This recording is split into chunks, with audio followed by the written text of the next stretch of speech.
When Lena Hart fled Chicago 7 months pregnant, she thought disappearing would protect her baby from the crime empire's ruthless heir. She changed her name, her life, everything except the truth. You can't hide a child from a man who owns half the city. Now, 43 hours into the most brutal labor of her life in a small Tennessee hospital, exhausted and vulnerable, she's about to discover that Adrien Russo never stopped watching. He knows where she is. He knows about the baby. And he's standing in her hospital room with an offer that will shatter everything she thought she'd escaped. If you're hooked already, hit that like button and drop a comment telling me what city you're watching from. I want to see how far Lena and Adrien's story travels. Now, let's dive in. Boom. The fluorescent lights of Mercy General Hospital buzzed like dying insects, casting sterile shadows across the recovery room where Lena Hart lay trembling. 43 hours. That's how long she'd fought to bring Isabella into this world. 43 hours of agony that had shredded her body and very nearly her will to survive. The epidural had failed twice. The attending physician, a tired woman with kind eyes, had mentioned the word emergency more times than Lena could count. But Isabella had finally arrived at 3:47 a.m., screaming her fury at the world with lungs that worked perfectly, thank God, and 10 tiny fingers that wrapped around Lena's thumb with surprising strength. Now, at nearly dawn, Lena held her daughter against her chest in the dim quiet, feeling the soft weight of her, breathing in that indescribable newborn smell that was somehow both sweet and ancient.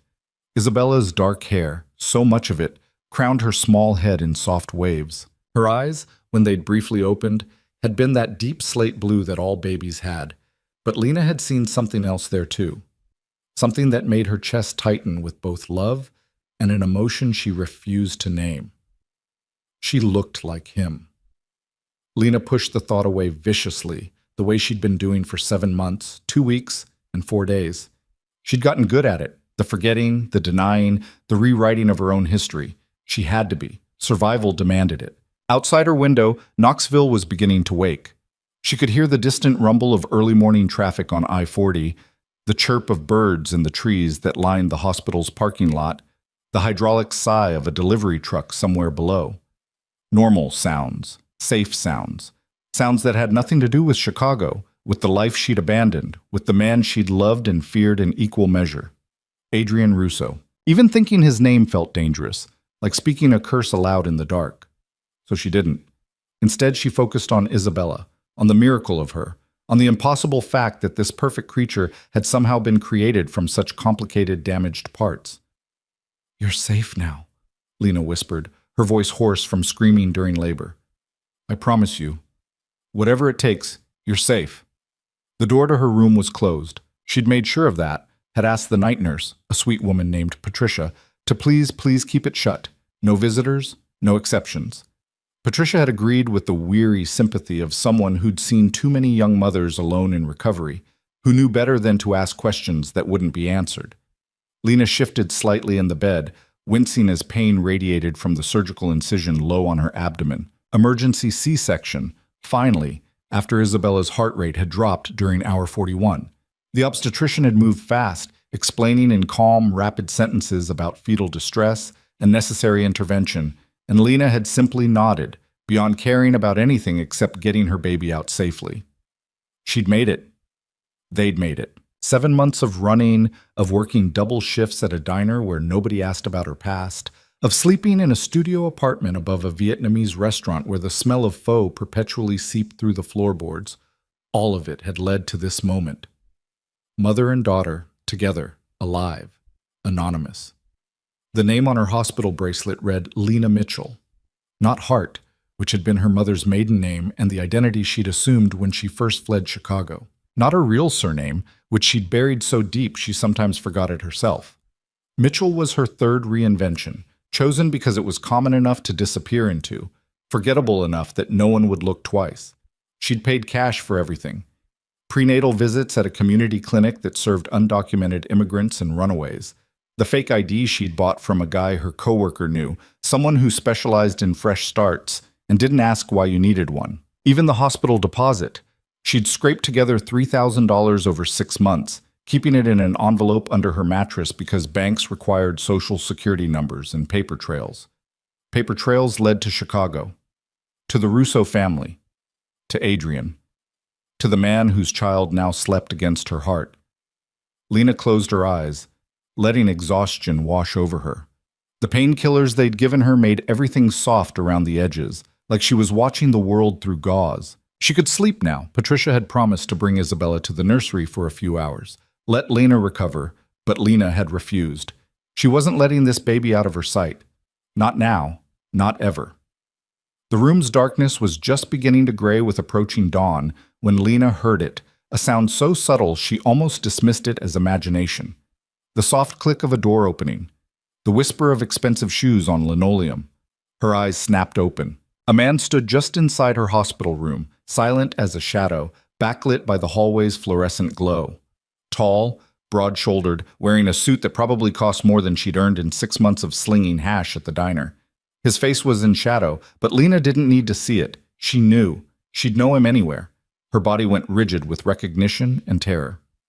Isabella stirred against her chest, making a small sound of protest. "Hello, Lena." His voice was exactly as she remembered, low, controlled, with that faint Chicago accent that softened his consonants and made every word sound like both a promise and a threat. Adrien Russo stepped forward, and the dim light from her bedside monitor caught his features. Those sharp cheekbones. That strong jaw. Eyes so dark they looked black in the shadows, watching her with an intensity that made her skin prickle. 7 months. She'd run 7 months ago, disappeared in the middle of a September night with nothing but a backpack and the clothes on her back. She'd covered her tracks meticulously. No phone, no credit cards, no contact with anyone from her old life. She'd chosen Knoxville because it was medium-sized and unremarkable, far enough from Chicago to feel like another world. And yet, here he stood. "How?" Her voice came out as a croak. She cleared her throat, tried again. "How did you find me?" Adrien moved closer, his steps measured and deliberate.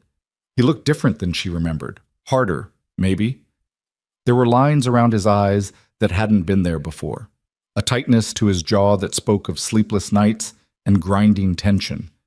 But he was still devastatingly handsome in that way that had always undone her, masculine and dangerous and somehow gentle all at once. "Did you really think you could hide from me?" He stopped at the foot of her bed, his gaze dropping to the bundle in her arms. Something shifted in his expression, a crack in that careful control. "Did you think I wouldn't find her?" Her Isabella. Their daughter. Lena's arms tightened protectively. "You need to leave. Now." "I'm not here to hurt you."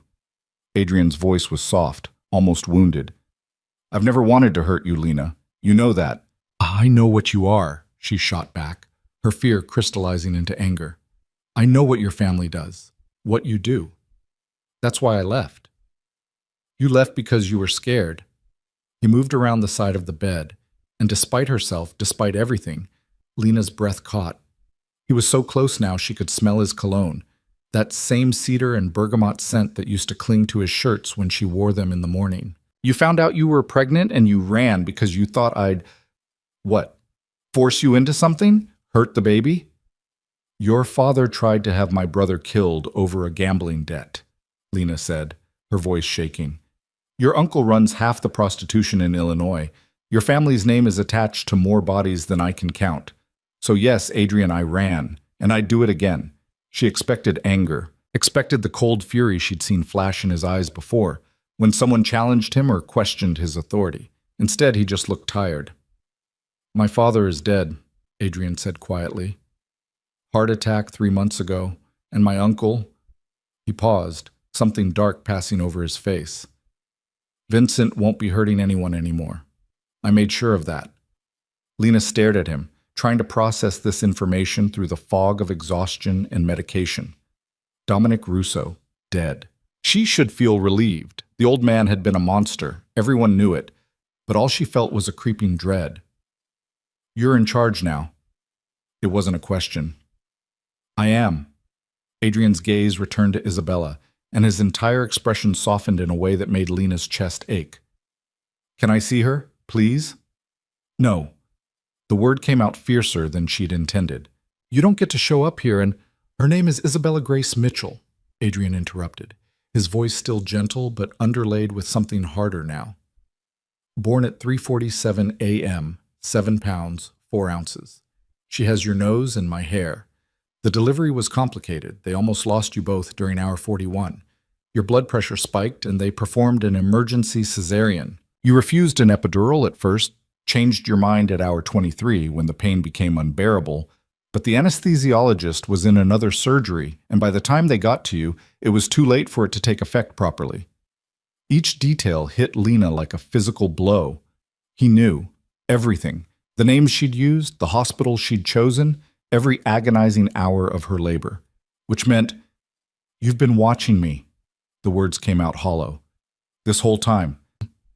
"Protecting you," Adrien corrected. He pulled something from his inner jacket pocket, a slim folder, and set it on the rolling table beside her bed. "Do you remember Marcus Delgado?" Lena's blood ran cold.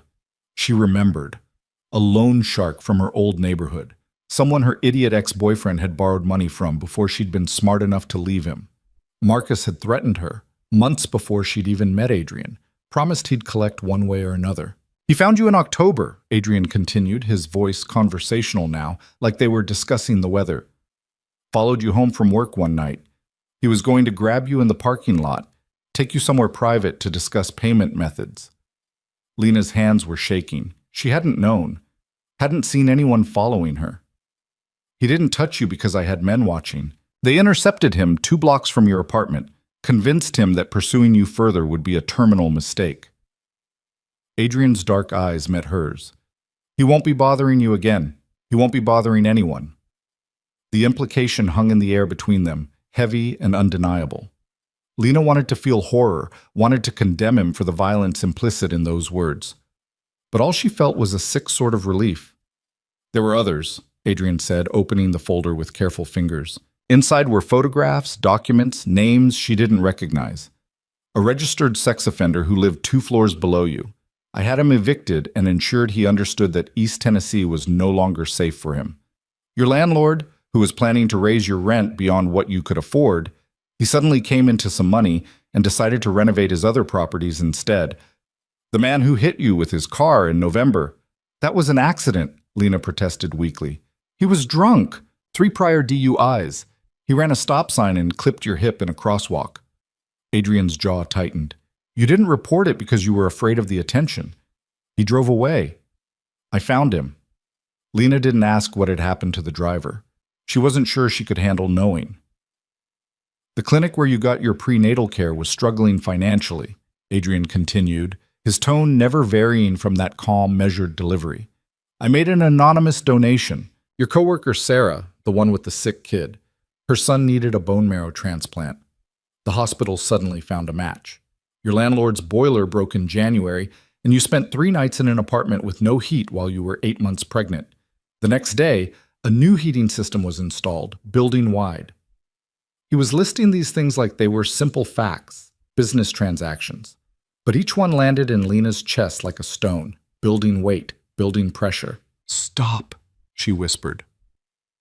Adrien closed the folder. "You thought you were alone.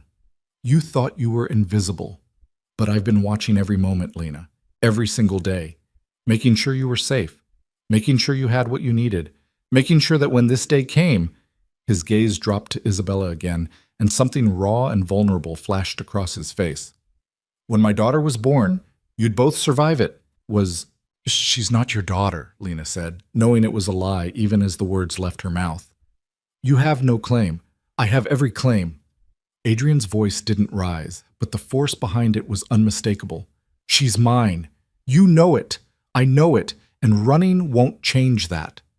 Lena felt tears burning her eyes, hot and furious.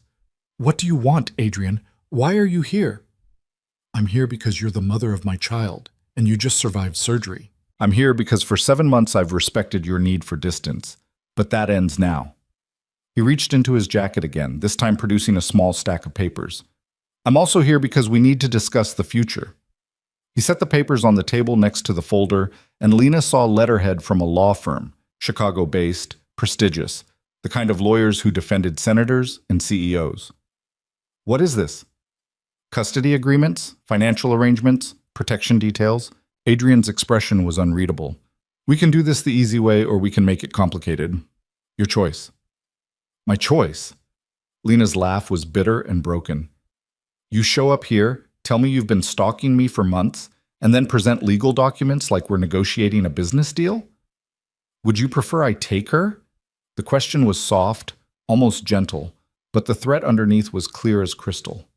I could, you know. I have lawyers who could have her declared endangered due to your unstable living situation. I have doctors who could testify about your lack of prenatal care. I went to every appointment at a free clinic that's under investigation for malpractice.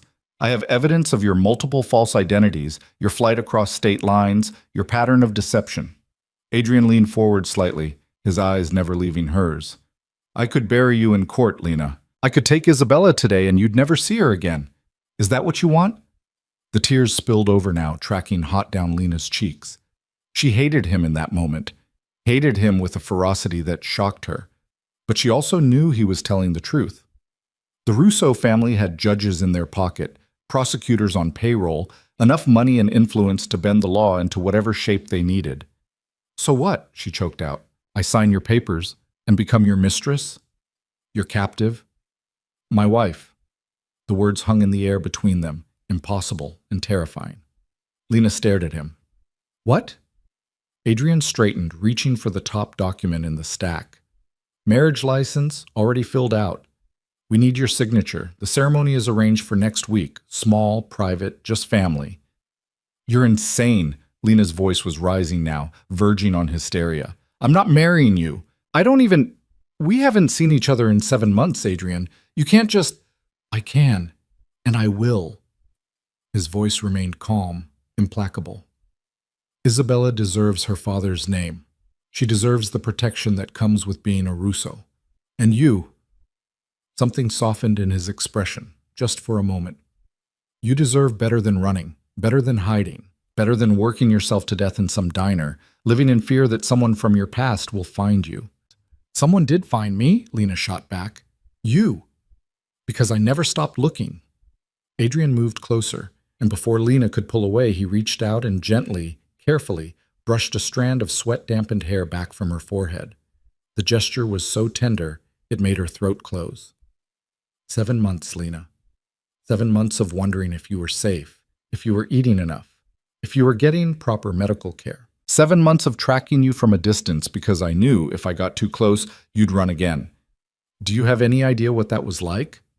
Do you have any idea what it was like to find out the man you were falling in love with was a criminal? Lena countered, her voice breaking. To realize that the future you imagined was built on blood and violence? To know that bringing a child into that world was... The world is violent with or without me, Adrien interrupted. At least with me, you're protected from it.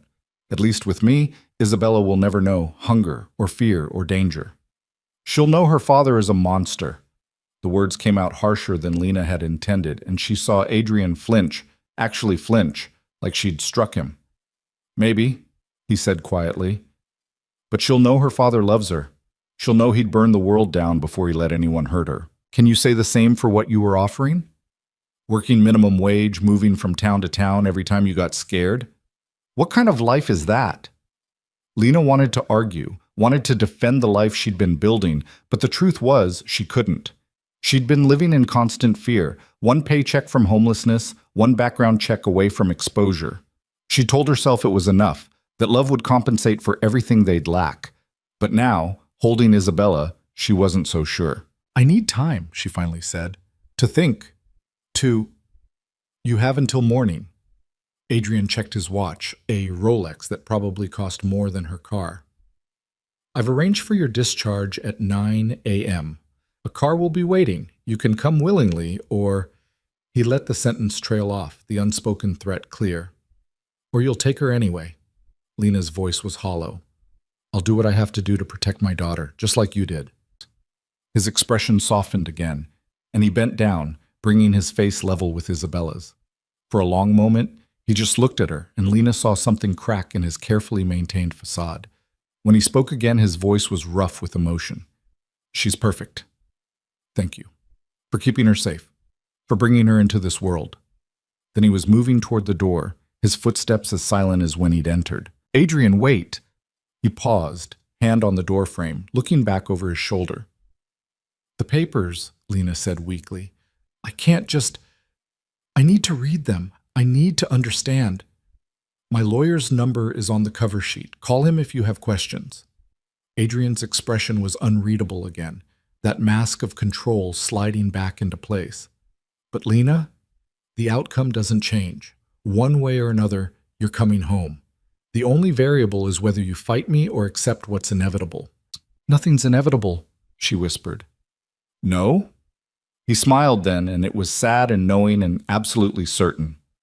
I found you in a mid-sized city in Tennessee, using a fake name and paying cash for everything.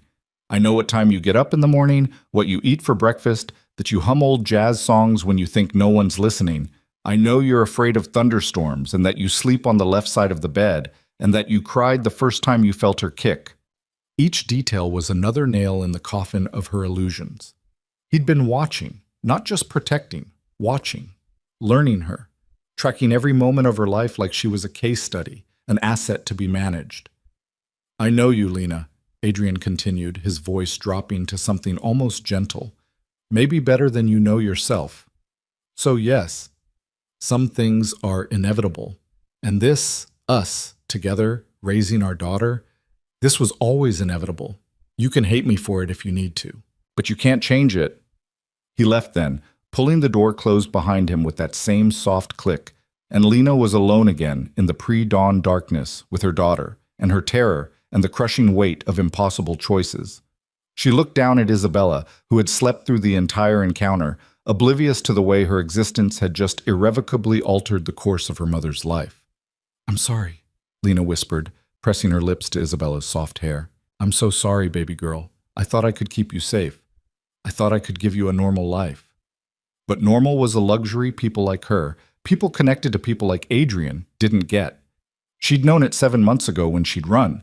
She'd just been stupid enough to hope otherwise. The papers sat on the table, innocuous and damning.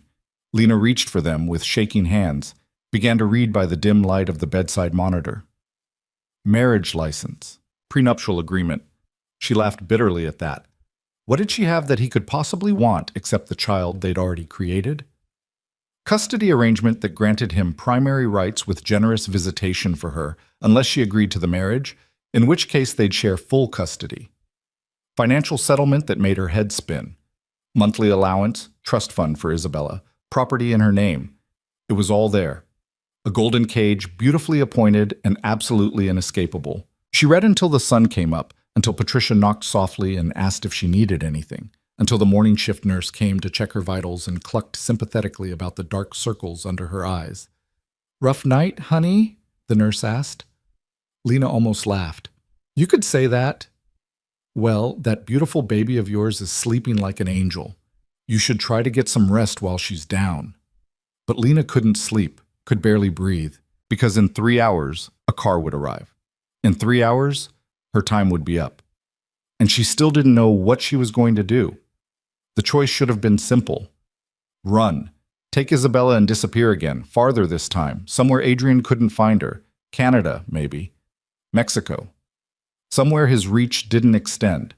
But even as she thought it, she knew it was fantasy. He'd found her once. He'd find her again. And next time he might not be so patient. Next time he might just take what he wanted without offering her any choice at all. The alternative was just as impossible.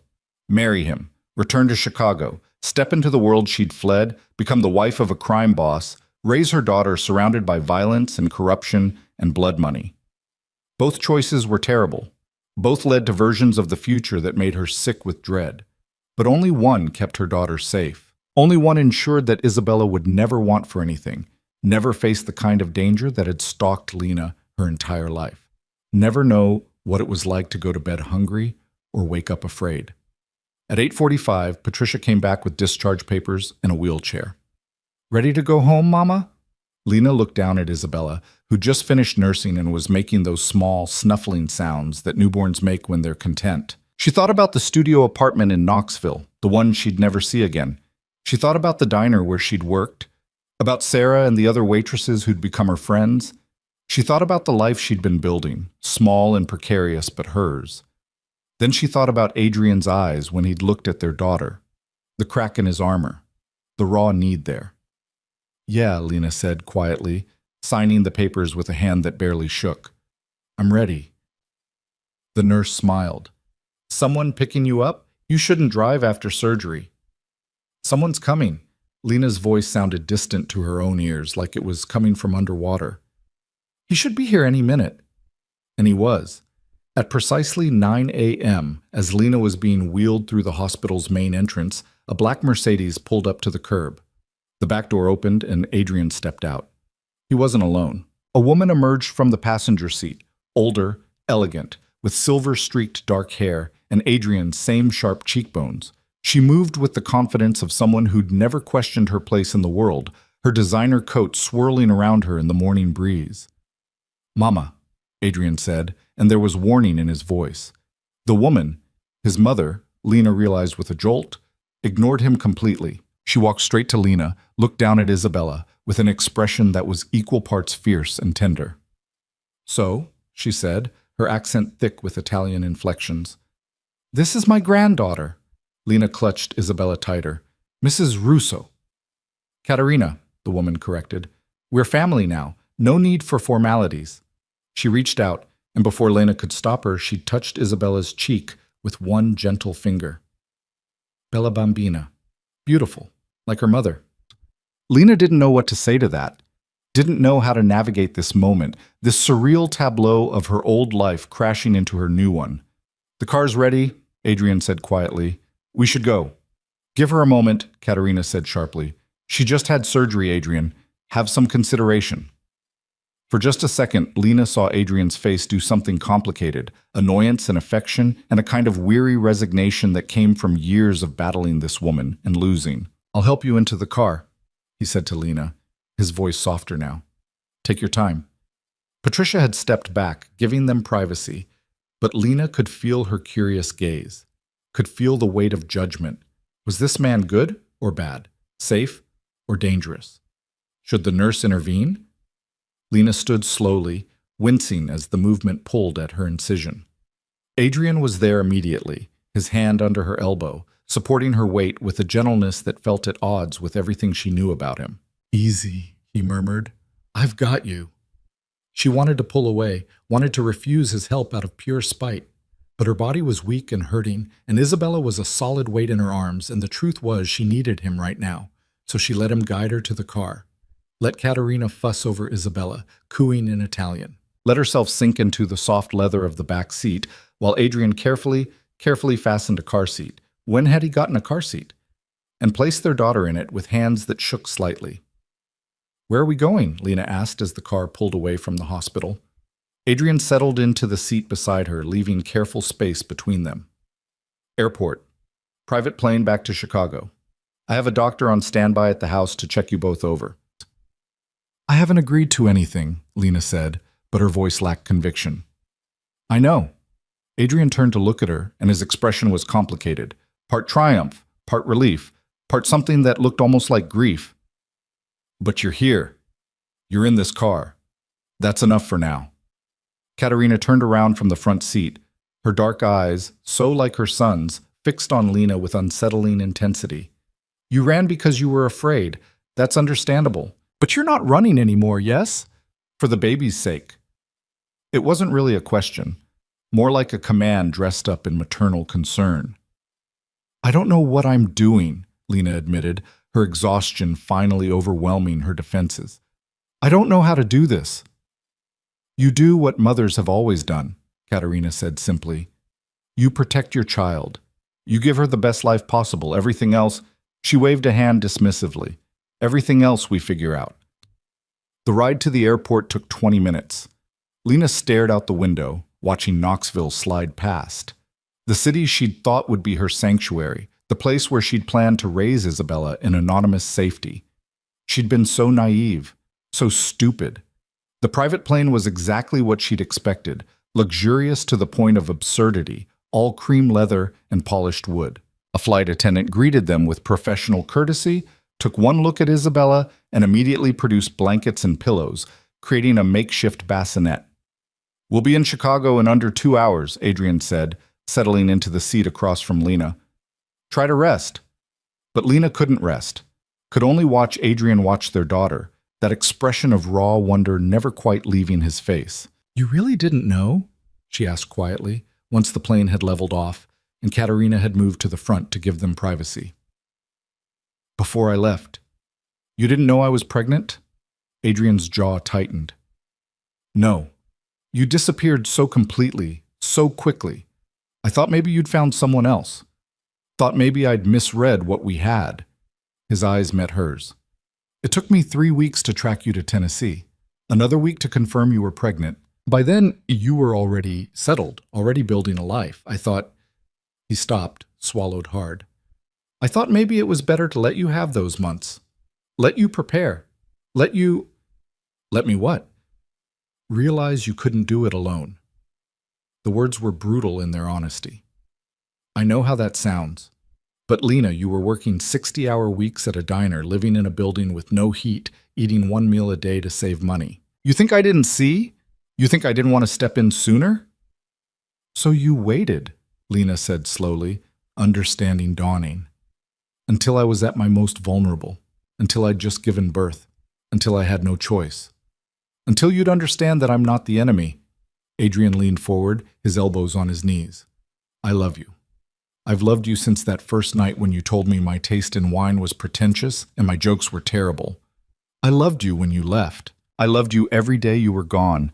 And now—" He looked at Isabella. "Now I love her too. So yes, I waited. And yes, I'm giving you an ultimatum.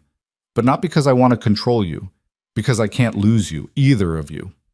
Lena felt something crack inside her chest, something she'd been keeping carefully frozen for 7 months.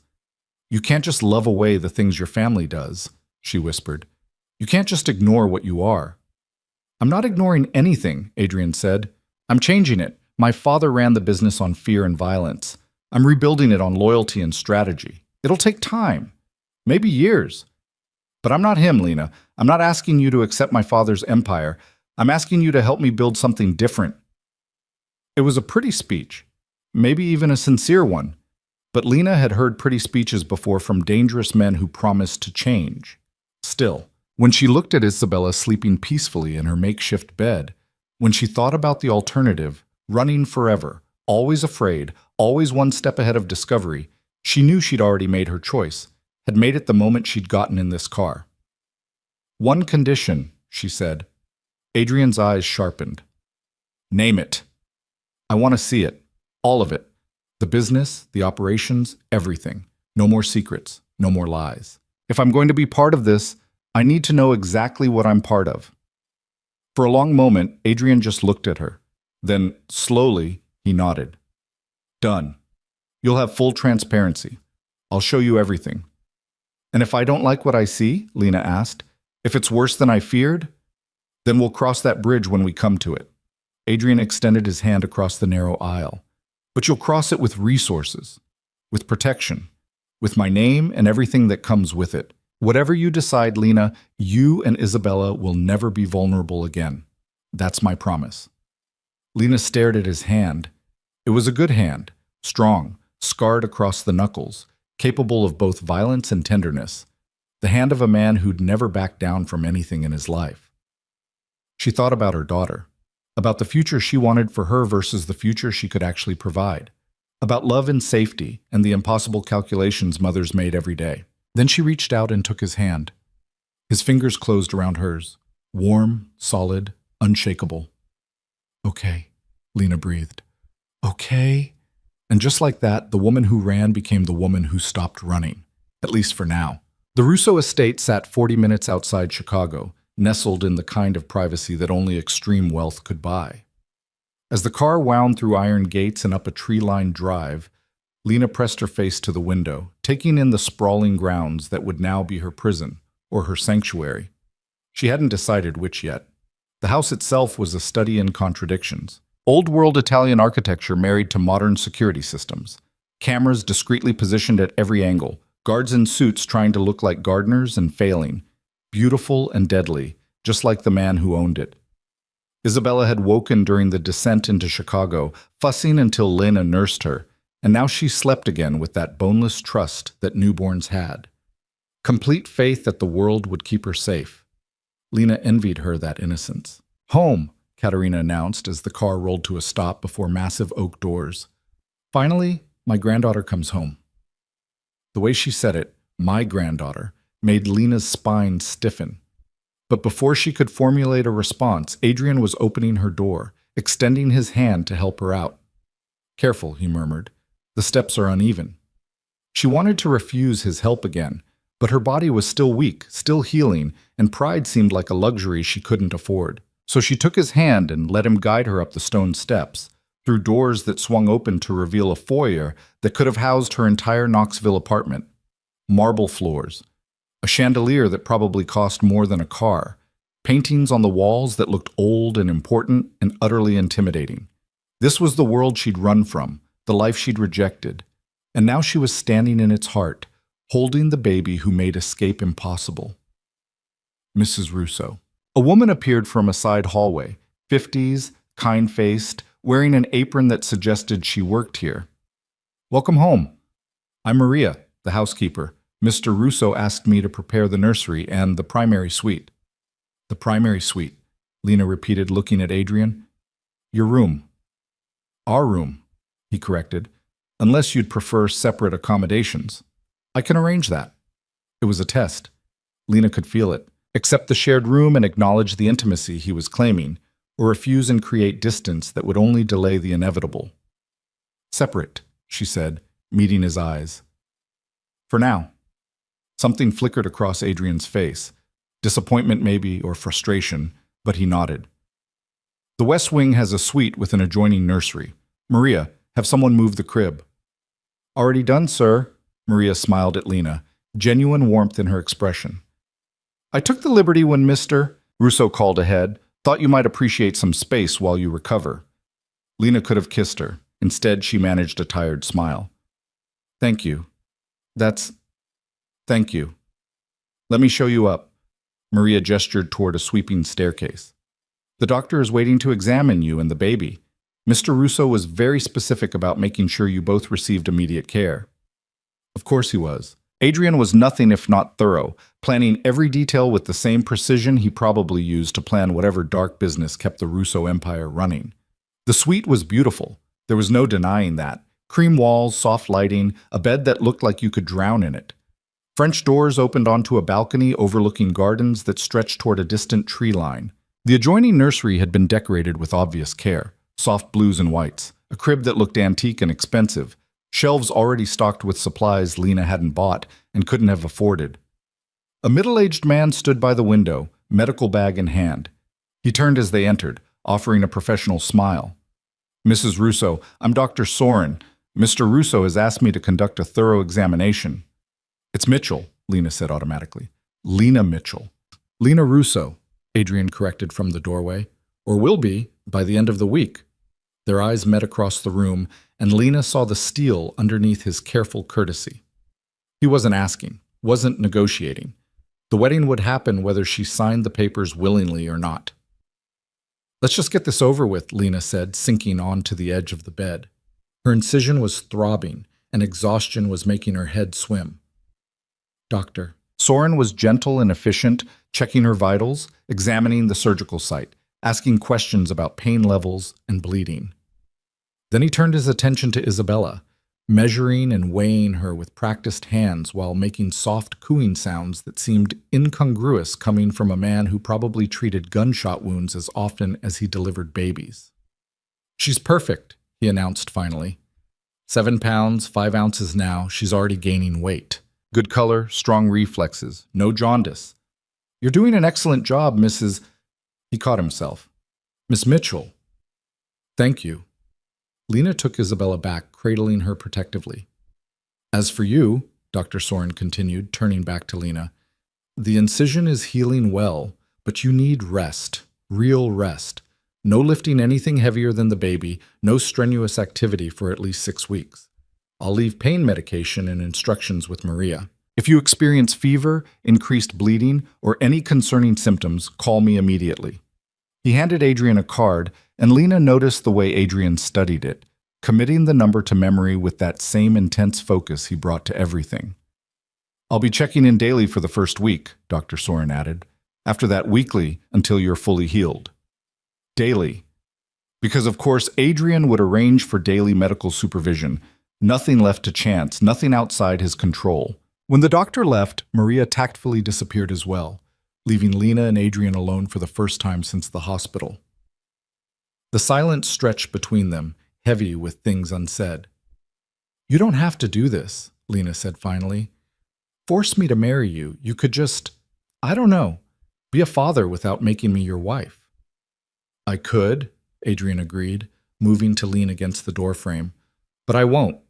Isabella deserves my name. You deserve my protection. And I deserve—" He stopped, something raw crossing his face. "I deserve a chance to prove I'm not the monster you think I am. You had a man killed for hitting me with his car. He was driving drunk. He could have killed you, killed our daughter before she was born." Adrien's voice was flat, matter of fact. "He made a choice. I made a different one. The world is better without him. That's not justice, Adrien. That's revenge. Justice is what people with lawyers and judges call it when they want to feel civilized." Adrien pushed off the doorframe, moving closer. "I don't have that luxury. I can't wait for courts and appeals while threats multiply. I see danger, I eliminate it. That's how I kept you alive." "I didn't ask you to." "You didn't have to." He was close enough now that Lena could smell his cologne, see the shadows under his eyes that suggested he'd slept as poorly as she had. "The moment you got pregnant with my child, you became mine to protect, whether you wanted it or not." "I'm not property," Lena said, but her voice lacked heat. She was too tired to fight, too overwhelmed by everything that had happened in the last 12 hours. "No," Adrien agreed softly. "Your family, that's worse. Property I could sell or abandon. Family." His hand came up, fingers ghosting along her cheek with a gentleness that made her breath catch. "Family. I'd kill for, die for, burn the whole world down for." Lena should pull away, should maintain the distance she'd been trying so hard to create. But his touch was warm and familiar, and part of her, the part that had loved him before fear won, wanted to lean into it. "I need to sleep," she said instead, turning away. "Can you take her? Just for a few hours?" If Adrien was surprised by the request, he didn't show it. "Of course. Maria prepared bottles in case. I pumped on the plane. There should be enough." Lena handed Isabella over, watched the way Adrien's entire body shifted to accommodate the tiny weight, the way his expression softened into something almost vulnerable. "You know how to—" "I read every book published on newborn care in the last 5 years," Adrien said dryly. "I think I can manage a few hours." Of course he could. Of course he'd studied and prepared, approaching fatherhood with the same ruthless efficiency he brought to everything else. Lena watched them for a moment. This powerful, dangerous man holding their impossibly small daughter with hands that had probably broken bones and ended lives. The contrast should have terrified her. Instead, it made something in her chest ache. "Go," Adrien said gently, reading her exhaustion. "Rest. We'll be fine." So she did. She kicked off her shoes, crawled under covers that felt like clouds, and let unconsciousness take her before she could think too hard about where she was or what she'd agreed to. She woke to darkness and the sound of voices, low, intense, speaking rapid Italian. For a disoriented moment, Lena couldn't remember where she was. Then it all came crashing back. Chicago, the Russo estate. Adrien. The conversation was coming from the nursery. Lena slipped out of bed, wincing as the movement pulled at her incision, and moved quietly to the connecting door. Through the crack, she could see Adrien standing by the crib, Isabella in his arms. Katerina sat in a nearby rocking chair, and they were arguing in tense whispers that carried clearly in the quiet. "You cannot simply force her to marry you," Katerina was saying in Italian, her accent thick. "She will resent you. She will make you miserable." "She'll be safe," Adrien countered in the same language. "She'll be protected. That's what matters." "And what about love? What about trust? You think those things can be commanded?" I think they can be earned. Adrien's voice was quieter now, almost vulnerable. I have time. She's here. That's a start. She's here because you gave her no choice. Caterina stood, moving to her son. Adriano, my darling boy, I know you love her, but love that comes from fear is not love at all. Then what would you have me do? Adrien's frustration was clear, even in whispered Italian. Let her go? Let her take my daughter and disappear again? Spend the rest of my life wondering if they're safe? I would have you be patient. I would have you court her properly, earn her trust, show her that the man she loved is still there underneath the weight of your father's legacy. My father's legacy is the only reason she ran in the first place. Then change it. Caterina's voice turned fierce. You are not Dominic. You never were. Stop trying to be him. I'm not. You are. You use his methods, his intimidation, his need to control everything and everyone. Caterina touched Adrien's face with maternal tenderness. But you have his heart too, the good parts he buried, the parts that loved me enough to let me leave when I needed to.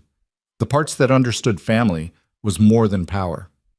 Adrien was quiet for a long moment, gently rocking Isabella. She thinks I'm a monster. Then prove her wrong. Caterina kissed his cheek. Not with force, not with threats, with patience, with truth, with the man I raised you to be. She left then, and Adrien stood alone with their daughter, still swaying in that unconscious rhythm that soothed babies. Lena watched him through the crack in the door, seeing something she hadn't expected, uncertainty. Fear. The same doubt she carried, reflected in his posture. Finally, he laid Isabella in her crib, tucking blankets around her with careful hands.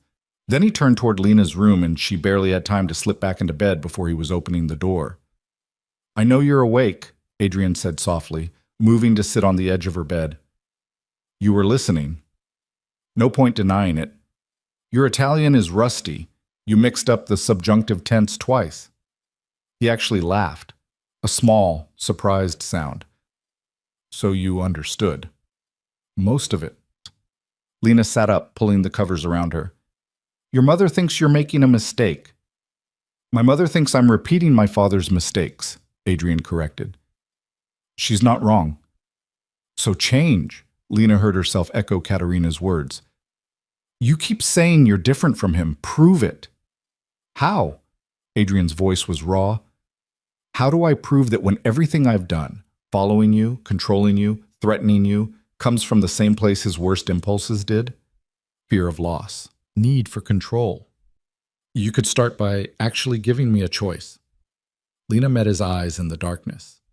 Not a fake choice between compliance and worse compliance. A real one. And if your choice is to leave, Adrien's jaw tightened. If you take Isabella and walk out tomorrow, then you let us go. Lena said it knowing it was impossible, knowing he'd never agree. You trust that I'll keep her safe. You trust that maybe, someday, I'll come back on my own terms. The silence stretched between them, thick with impossibility. I can't, Adrien finally said, and there was genuine anguish in his voice. I can't watch you walk away again, Lena. I can't spend another 7 months not knowing if you're safe, if you need something, if some threat I haven't anticipated is closing in. I can't. His voice broke slightly. I can't lose you, either of you. So instead you'll cage us. Lena's voice was sad rather than angry. You'll build beautiful prisons and call it protection. Yes. Adrien's honesty was brutal. If that's what it takes, yes. I'd rather have you hate me and alive than love my memory and dead. That's not love, Adrien. That's obsession. Then I'm obsessed. He stood, moving toward the door. I'm obsessed with keeping you breathing. Obsessed with making sure Isabella grows up safe. Obsessed with the woman I fell in love with 2 years ago and never stopped loving, even when she vanished like smoke. He paused at the threshold, his back to her. The wedding is in 4 days. You can walk down that aisle willingly, or I'll carry you. But it's happening, Lena. Make your peace with that however you need to. Then he was gone, and Lena was alone with her thoughts and the soft sounds of Isabella sleeping in the next room. 4 days. That's all the time she had to figure out if she was making the biggest mistake of her life, or the only choice that made sense. The next morning arrived with gentle knocking and Maria entering with a breakfast tray. "Good morning. I thought you might prefer to eat in your room while you recover." The food was simple but perfect. Scrambled eggs, fresh fruit, bread that was still warm. Lena ate mechanically, her mind spinning through possibilities and finding no good ones. After breakfast, Maria helped her shower, a humiliating necessity given her surgical restrictions, and provided soft clothes that had clearly been purchased specifically for her. Everything fit perfectly, which meant Adrien had been watching long enough to know her size. "Mr. Russo asked me to let you know he's in his office," Maria said as she helped Lena back to bed. "He wanted to speak with you when you were ready." "And if I'm never ready?" Maria's smile was knowing. "Then I suspect he'll come to you. He's not a patient man, our Mr. Russo." "You've worked for the family long?" 20 years. Maria straightened the bed covers. "Since before Adrien was in charge. I've seen a lot of changes in this house." "Good changes?" Lena asked, genuinely curious. Maria considered the question carefully. "Different changes. Dominic, Mr. Russo Sr., he ruled through fear. Staff left regularly. The house felt—" She paused, choosing words. "Cold. Adrien is demanding, yes, but fair. He pays well, treats people with respect. The atmosphere is different now." "But the business is not my concern," Maria said firmly. "I cook and clean and care for this house. What happens outside these walls, I don't ask. But I can tell you this, Adrien would die before letting harm come to you or that baby. Some men, that would be a threat. With him, it's a promise."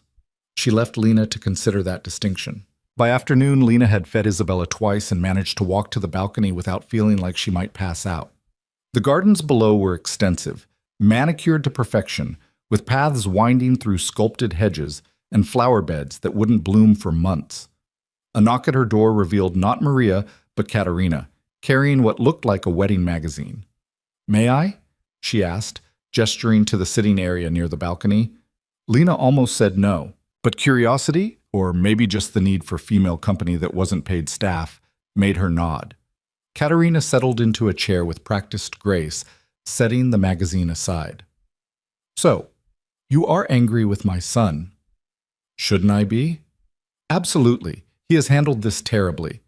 Katerina's bluntness was surprising. He is like his father in that way, so focused on the outcome, he forgets people are not chess pieces to be moved. "Then why are you here helping him plan a wedding I don't want?"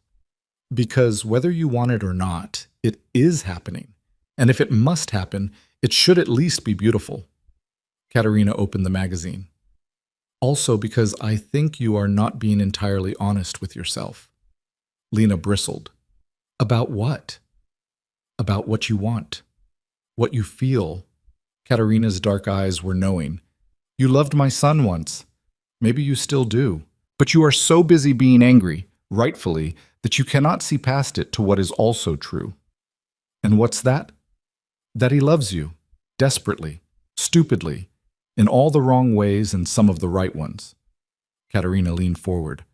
"I am not excusing his behavior. I told him last night he is making mistakes. But I also know my son, and I know that if you give him a chance, he will spend the rest of his life trying to earn your forgiveness." "I don't want his guilt," Lena said. "I want my freedom." "Freedom to do what? Work in a diner? Live in poverty? Raise Isabella alone while looking over your shoulder?" Katerina's voice was gentle but relentless. "You are a smart woman, Lena. You know that is not freedom. That is survival. And survival is exhausting."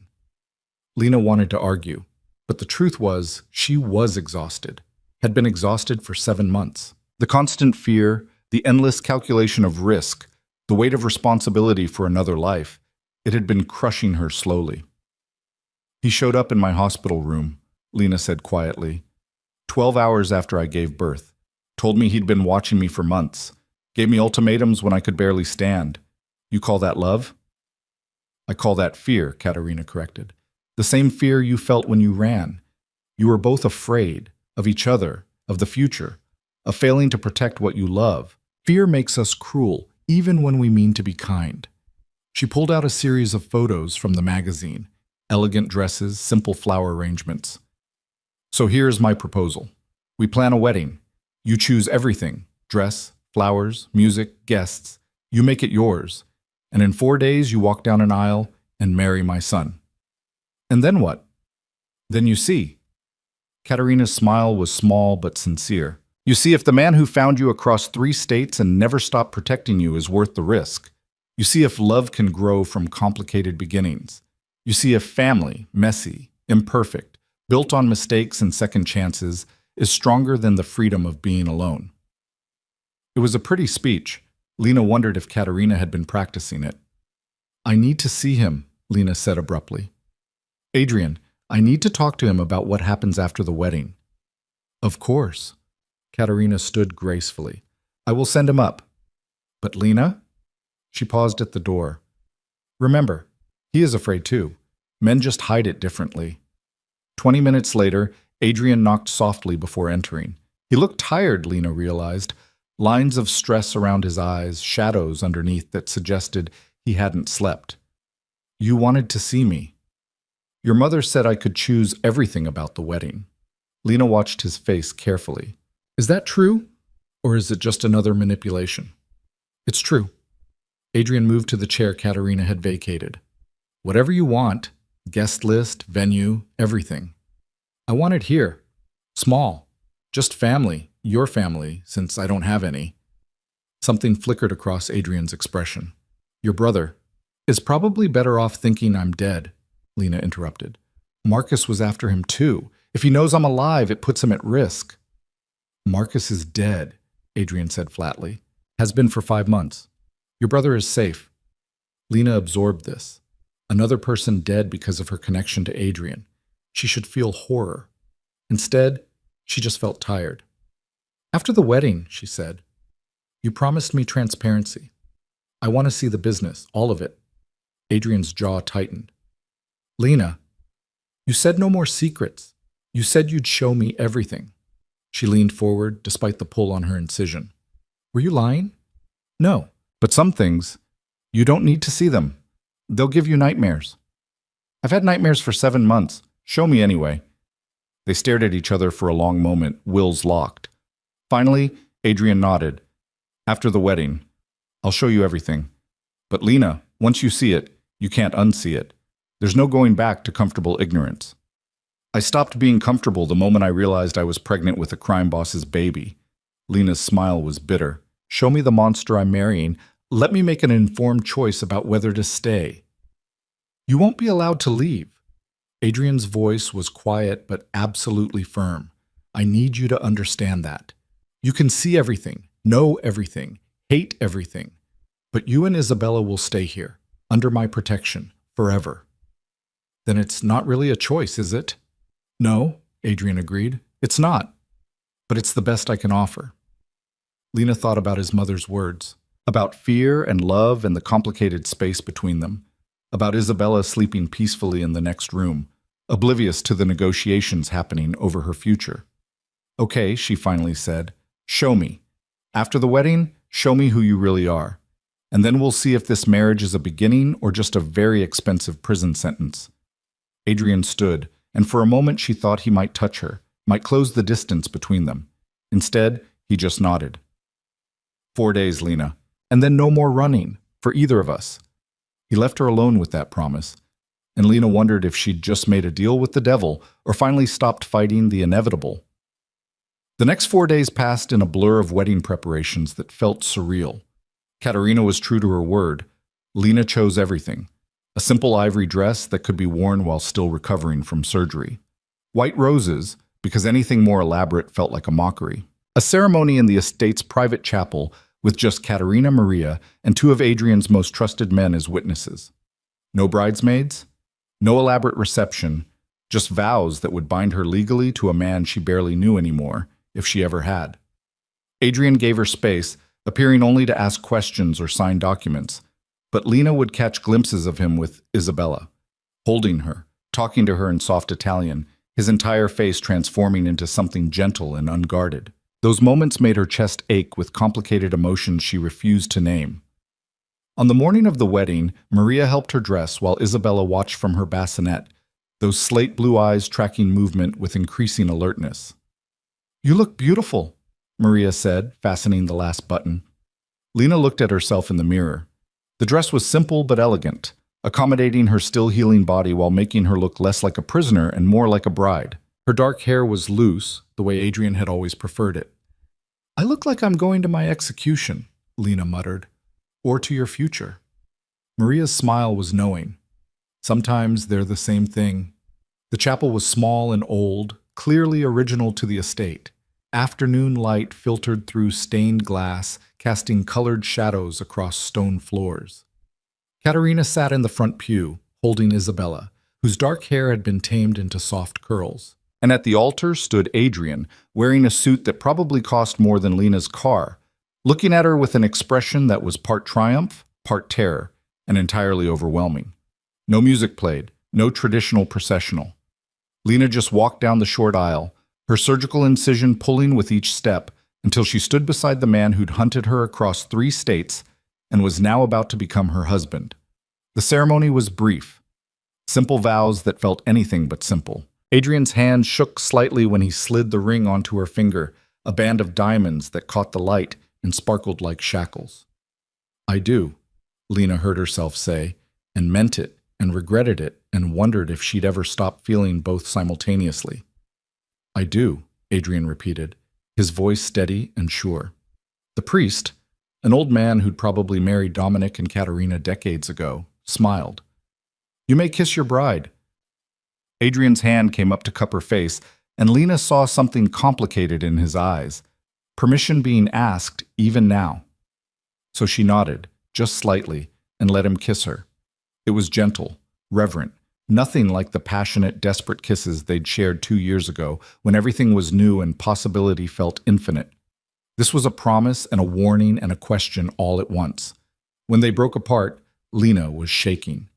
"Mrs. Russo," Adrien said softly, and it sounded like a prayer. Lena looked past him to where Katerina sat holding Isabella, to the chapel's stone walls, to the life she'd just committed to with words she couldn't take back. "Show me," she said. "Tonight. Show me everything you promised." Adrien's expression shifted, surprise and wariness and something that might have been respect. "Tonight," he agreed. And Lena realized that the wedding was just the beginning. The real test, the real choice, was still ahead. The wedding dinner was intimate and strange, Katerina making toasts in Italian that sounded both celebratory and mournful, Maria serving courses that Lena barely tasted, Adrien watching her with an intensity that made her skin prickle.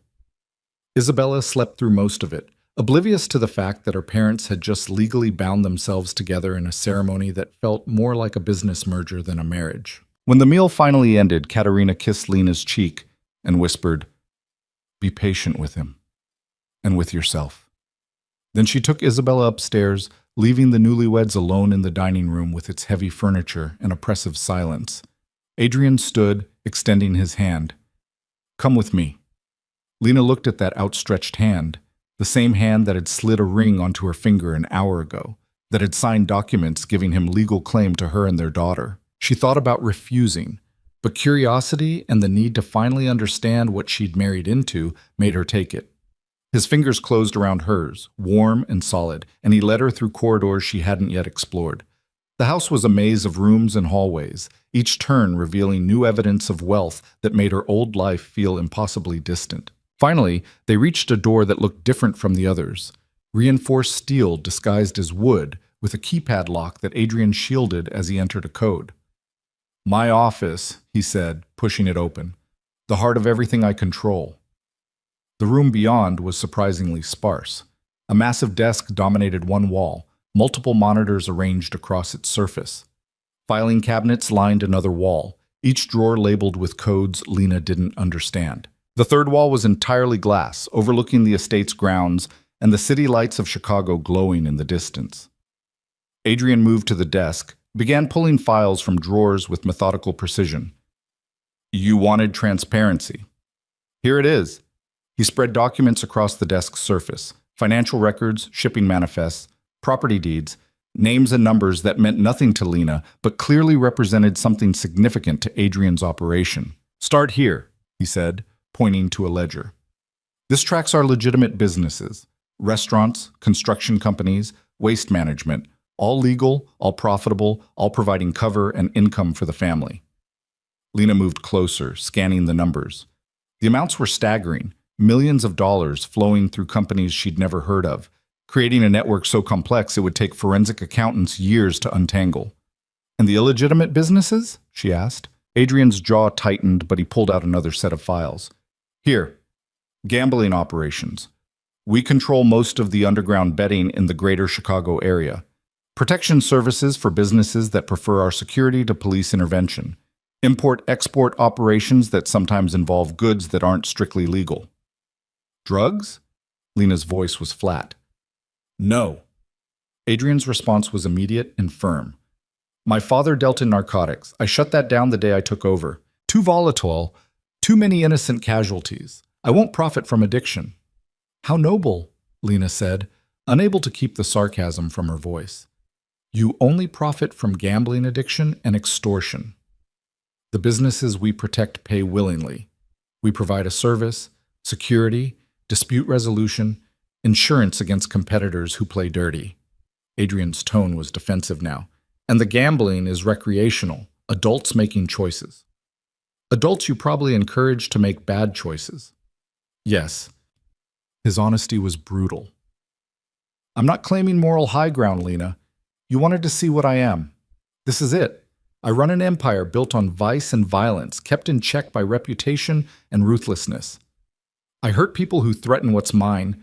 I eliminate problems permanently. I use fear as currency. He pulled out another file, this one thinner. Inside were photographs, surveillance shots of men Lena didn't recognize. Adrien's finger tapped each image in turn. Marcus Delgado, found you in October. My men intercepted him, convinced him to leave town. He didn't listen. 3 weeks later, he came back. So I made him disappear.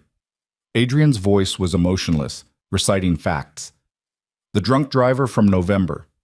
He's in a facility upstate, permanently disabled after his car mysteriously went off a bridge. He survived, but he'll never drive again. Vincent Russo, my uncle. He tried to take control after my father died, wanted to restart the drug operations. I had him committed to a psychiatric facility in Italy. He'll spend the rest of his life there. Each revelation hit Lena like a physical blow. She'd known, intellectually, what Adrien was capable of, but hearing it laid out so clinically made it real in a way her imagination hadn't prepared her for. The sex offender in your building, Adrien continued relentlessly. He resisted eviction, had an unfortunate accident involving a baseball bat and 3 broken ribs. Suddenly he was very cooperative about relocating. Stop, Lena whispered. No. Adrien's eyes were hard. You wanted this. You demanded transparency. So here it is, Lena. Every ugly truth, every violent solution, every line I've crossed to keep you safe. He pulled out more files, spreading them across the desk like evidence in a trial. Here's the money I funneled to your clinic. Here's the donation I made to the hospital where Isabella was born, enough to keep their maternity ward running for 5 years. Here's the trust fund I established for her the day I confirmed you were pregnant. $20 million that will be hers when she turns 18, untouchable by anyone, including me. Lena stared at the documents, her mind reeling. 20 million. For a daughter he'd never met until 3 days ago. For a child whose mother had run from him and hidden for 7 months. Why? The question came out broken. Why go to these lengths? Because she's mine. Adrien's voice was raw now, the careful control cracking. Because you're mine. Because when I love something, I protect it with everything I have. Even if that protection looks like control. Even if it makes you hate me. He moved around the desk, closing the distance between them until Lena could feel the heat of him, smell the cedar and bergamot that she'd never been able to forget. I've killed for you, Adrien said quietly. I've bribed judges, blackmailed officials, destroyed lives. I've committed crimes that would put me away for multiple lifetimes. And I'd do it all again without hesitation if it meant keeping you and Isabella safe. That's not love, Lena said, but her voice wavered. That's obsession, possession. Maybe. Adrien's hand came up, cupping her face with a gentleness that contradicted everything he'd just confessed. But it's all I know how to give. My father taught me that love is weakness unless you fortify it with power. My mother taught me that power without love is empty. So I tried to combine them, power in service of love, protection as proof of devotion. His thumb traced her cheekbone, and Lena hated how much she wanted to lean into that touch, hated how her body remembered loving him, even as her mind cataloged all the reasons she should run. I can't be what you need me to be, she said. I can't just accept this and play the Mafia wife, smiling at dinners while you order executions. I'm not asking you to. Adrien's forehead came to rest against hers, and Lena could feel him trembling slightly. I'm asking you to see me, all of me. The violence and the devotion, the cruelty and the care, and then decide if you can live with it. I don't have a choice, Lena reminded him bitterly. You made sure of that.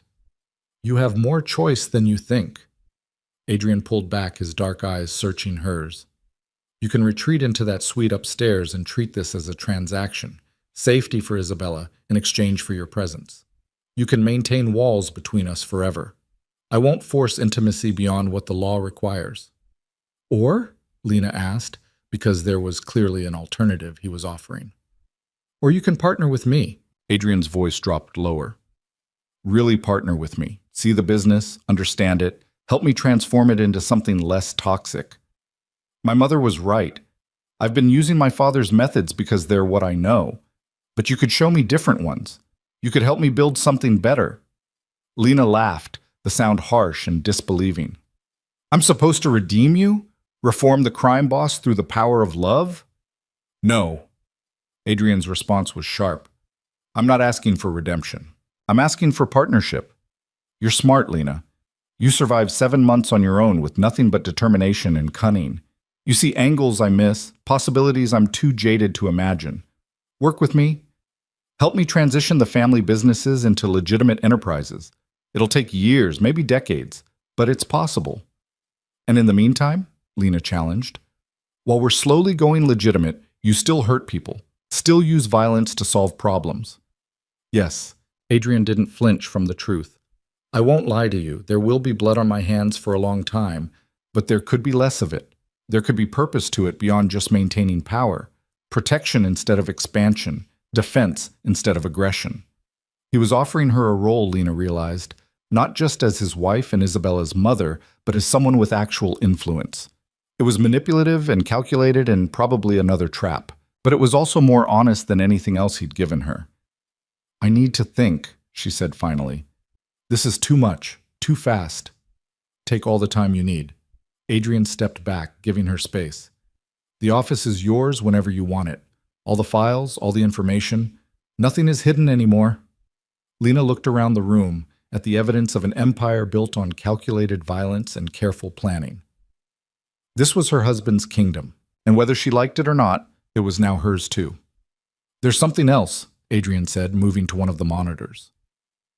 Something I need to show you before you make any decisions. He pulled up security footage, multiple camera angles showing the estate's perimeter. Lena watched as the timestamp rolled back several hours to just before dawn. On screen, a dark SUV pulled up to the estate's outer gates. 2 men got out, began examining the fence line. Who are they? Lena asked. Soldiers for the Moretti family. They've been testing our defenses for the last week. Adrien's voice was grim. Antonio Moretti thinks my father's death left a power vacuum. He's planning to move on our territory, take over our operations. Lena's blood ran cold. They know about me? About Isabella? Not yet, but they will soon. Adrien pulled up more footage. The same men in different locations, photographing the house, watching the gates. This is the world we live in, Lena. This is why I can't let you leave, can't let you be vulnerable. The moment word gets out that I have a wife and child, you become leverage, targets. So what are you going to do? Lena asked, though she suspected she already knew the answer. I'm going to end the threat before it becomes one. Adrien's expression was cold, calculating. Moretti has been expanding too aggressively, making enemies. I'll use those enemies against him, form alliances that isolate him. And when he's weak enough, I'll eliminate the problem permanently. You mean kill him? I mean remove him from the board. Adrien's distinction was minimal but apparently important to him. Whether that means death, imprisonment, or exile depends on how cooperative he chooses to be. Lena sank into the chair behind Adrien's desk, suddenly exhausted. This was her life now. Constant threats, calculated violence, enemies circling like sharks. And Isabella would grow up in the middle of it, protected but never truly safe. I can't do this, she whispered. I can't live like this, always afraid, always waiting for the next threat. You've been living like that for 7 months, Adrien pointed out. At least here you have resources, security, me. He knelt in front of her chair, taking her hands in his. I know I'm asking too much. I know this isn't the life you wanted, but it's the life we have. And we can make it bearable, or we can make it hell. That choice is ours. Lena looked down at their joined hands, her small and scarred from years of service work, his larger and marked with violence. They were wrong for each other in every conceivable way. Different worlds, different values, different ideas about what love should look like. But they'd created Isabella together, and that tiny, perfect life sleeping upstairs changed all the calculations. I want to see her, Lena said abruptly. Our daughter. I need to hold her. Adrien stood immediately, helping her up with careful hands. Of course. They walked back through the maze of corridors in silence, Lena's mind churning through everything she'd learned. By the time they reached the nursery, she felt like she might shatter from the weight of it all. Katerina was in the rocking chair, Isabella asleep against her shoulder. She looked up as they entered, her expression knowing. She just fell asleep, Katerina whispered, but I think she needs her mother. Lena took Isabella carefully, cradling her close and breathing in that perfect newborn smell.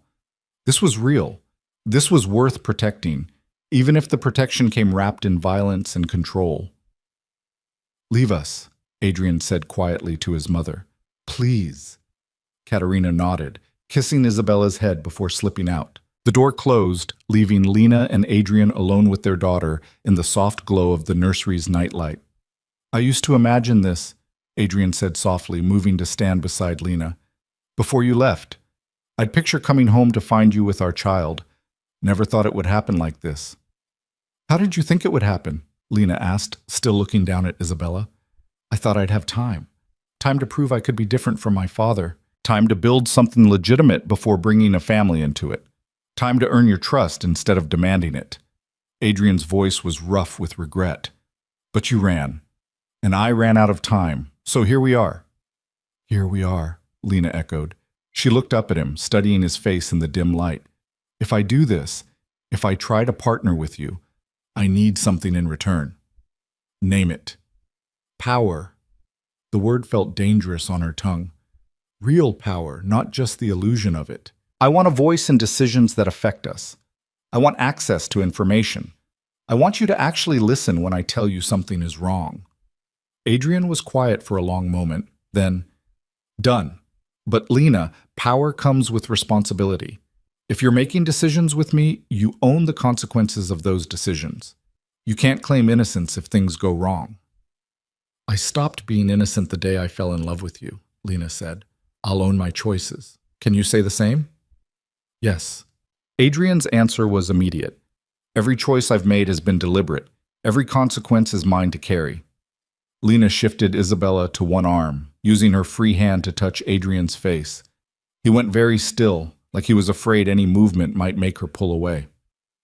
I don't forgive you, she said clearly, for stalking me, for threatening me, for forcing this marriage. I don't forgive any of it. I understand. But I'm willing to try. The words felt like stepping off a cliff. I'm willing to see if we can build something real from this disaster. For her sake, and maybe... She paused, struggling with honesty. Maybe for ours too. Adrien's eyes closed briefly, and when they opened again, there was something raw and vulnerable there that made Lena's chest ache. Thank you, that's more than I deserve. Way more, Lena agreed. So don't waste it. He pulled her close then, careful of Isabella between them, and rested his forehead against hers. They stood like that for a long time, 3 people bound together by biology and choice, and the complicated mess that people called family. Finally, Lena pulled back. I'm exhausted, and I need to feed her soon. I'll help you to your room. Adrien's hands were gentle as he guided her toward the door. Our room, Lena corrected quietly. If we're doing this, really doing this, I can't hide in a separate wing. It sends the wrong message. Adrien stopped, looking at her with surprise and something that might have been hope. You're sure? No. Lena's laugh was shaky. I'm not sure about anything, but I'm tired of running, tired of being afraid, tired of making decisions from a place of terror. So I'm choosing this, choosing you, choosing to build something instead of hiding from everything. Okay. Adrien's voice was thick with emotion. Okay. They walked to what Lena now understood was their shared suite, larger than her entire Knoxville apartment, decorated with obvious care for her comfort. Adrien had Maria bring up the bassinet while Lena changed into nightclothes, her hands shaking slightly as she processed what she'd just agreed to. When she emerged from the bathroom, Adrien was standing by the window, looking out at the city lights. He'd removed his jacket and tie, rolled up his sleeves, and Lena could see the tension in his shoulders. You can breathe, she said dryly. I'm not going to bolt in the middle of the night. He turned, offering a small smile. Force of habit. I spent 7 months waiting for you to vanish. I'm not vanishing, but I need you to understand something. Lena moved closer, Isabella still in her arms. I'm staying because it's the smart choice for our daughter, because I think maybe we can build something worth having. But if you ever lie to me again, if you ever hide things, or manipulate me, or treat me like property instead of a partner, I will find a way to leave. And next time, you won't find me. It was an empty threat, and they both knew it. But Adrien nodded seriously, treating it with the respect it deserved. No more lies, no more manipulation. We do this as partners or not at all. Partners, Lena agreed. Even when we disagree, even when it's hard. Especially then, Adrien said. Isabella chose that moment to wake, making the small fussing sounds that meant she was hungry. Lena settled into the chair by the window, preparing to nurse while Adrien watched with that same expression of wonder he'd worn since first seeing his daughter. Can I ask you something? Lena said as Isabella latched on. When did you know about the pregnancy? October 15th. Adrien's answer was immediate, like he'd been waiting for this question. My people tracked you to the clinic. They reported you'd had an appointment, left with prenatal vitamins. I flew to Knoxville that night, planning to confront you, but when I got there, saw you through your apartment window. He stopped, swallowed hard. You looked happy. Scared, but happy. And I realized that if I showed up, I'd take that away from you. So I stayed away, protected you from a distance, told myself I was giving you time to come to terms with it. But really, you were afraid I'd disappear if you pushed too hard, Lena guessed. Yeah. Adrien's smile was rueful. I was afraid. Have been afraid every day since you left. Afraid of losing you, losing her, losing any chance at the future I wanted. What future did you want? Lena asked quietly. Adrien moved to sit on the edge of the bed, close enough to talk without disturbing Isabella's feeding. Something normal, or as normal as someone like me can have. Coming home to you, helping with homework, family dinners, teaching our daughter to ride a bike and scaring off her first boyfriend and walking her down the aisle someday. He laughed softly. Stupid domestic dreams for a man who makes his living through violence. Not stupid, Lena said, surprising herself with the gentleness in her voice. Human. Everyone wants those things, Adrien, even criminals. Even monsters? His tone was light, but the question was serious. Lena looked at him, really looked, saw the man who'd terrified her and the man who'd protected her, the ruthless crime boss and the gentle father, the calculating manipulator and the vulnerable human asking if he could be loved. You're not a monster, she said finally. You're just a man who makes monstrous choices sometimes. There's a difference. Is there? Adrien's dark eyes searched hers. Yeah. Lena shifted Isabella to her other breast, wincing slightly at the pull on her incision. Monsters don't ask questions like that. They don't care if they're causing harm. You care. You just prioritize different things than most people. I prioritize you. Adrien's voice dropped lower. You and Isabella. Everything else is secondary. That's part of the problem, Lena pointed out. The world doesn't work that way. You can't just decide two people matter and everyone else is expendable. Watch me. The words were half joking, half deadly serious. Lena sighed. This was going to be the work, helping him see beyond the narrow focus that had kept him alive in his world but made him dangerous in hers. Teaching him that protection didn't have to mean control, that love didn't require possession. But as she watched him watch their daughter, as she felt the exhaustion of the day catching up with her, Lena thought maybe it was possible. Maybe this man who'd crossed lines and broken laws and hunted her across 3 states could learn different ways of loving, different ways of protecting. Maybe they could teach each other. "I need to sleep," she said once Isabella had finished eating. "Can you take her?" Adrien moved immediately, accepting their daughter with practiced ease now. He'd gotten comfortable holding her over the last few days, Lena realized. Confident in a way that suggested he'd been studying, practicing, preparing for fatherhood with the same intensity he brought to everything else. Lena watched him settle Isabella into the bassinet beside the bed, tucking blankets around her with gentle hands. Then he straightened, began unbuttoning his shirt. "What are you doing?" Lena asked, her heart suddenly pounding. "Getting ready for bed." Adrien paused, reading her tension. "I'm not expecting anything, Lena. You're still recovering from surgery. I'll sleep on top of the covers if it makes you more comfortable." It should have. But the truth was, some part of Lena wanted him close, wanted the warmth and solidity of him, the illusion of safety his presence created. "No," she said quietly. "Under the covers is fine. Just stay on your side." Adrien's smile was small but genuine. "I can do that." They settled into bed with careful distance between them, Isabella's soft breathing the only sound in the darkened room. Lena lay staring at the ceiling, hyper-aware of Adrien beside her, of the heat of him and the sound of his breathing, and the impossible intimacy of sharing a bed with someone who'd been both stranger and obsession. "Lena?" Adrien's voice was quiet in the darkness. "Yeah?" "Thank you. For trying, for staying, for giving me a chance I don't deserve." But Lena thought about all the responses she could give. Bitter ones, honest ones, deflecting ones. Instead, she reached across the space between them and found his hand in the darkness. "Don't thank me yet," she said. "We haven't figured out if this works." Adrien's fingers threaded through hers, holding on like she might disappear if he let go. "But we're going to try." "Yeah," Lena agreed, her eyes finally closing. "We're going to try." She fell asleep like that, hand in hand with the man who'd destroyed her illusions and demanded her surrender, and now, somehow, represented her best chance at a future worth having. When she woke in the early morning hours to Isabella's crying, Adrien was already up, changing their daughter's diaper with fumbling but earnest hands. Lena watched him from the bed. This powerful man brought low by a baby's needs, and felt something shift in her chest. Maybe love didn't have to be pure to be real. Maybe it could be complicated and messy, and built on questionable foundations and still grow into something worth keeping. Maybe fortress and prison weren't so different if you had the keys. Adrien looked up, caught her watching, and smiled, uncertain and hopeful and entirely human. "Go back to sleep," he said softly. "I've got her." And for the first time since arriving at the Russo estate, Lena did. She closed her eyes and let herself trust that when she woke again, they'd both still be there. That was something. It wasn't everything, wasn't enough to erase the fear or the anger or the complicated grief for the life she'd imagined. But it was a start. The morning after her tentative truce with Adrien, Lena woke to find him already gone from their bed.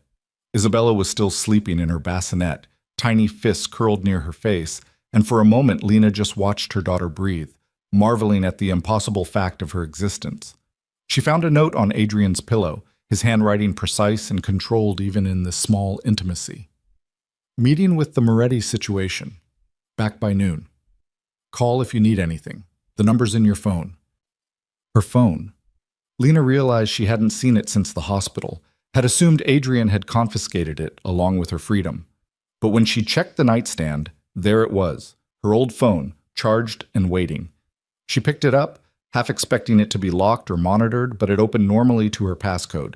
A new contact had been added. "Adrien?" Just his name, no designation of husband or father or captor. She stared at it for a long moment, then set the phone aside and went to shower. Maria appeared with breakfast as Lena was dressing, her smile warm and knowing.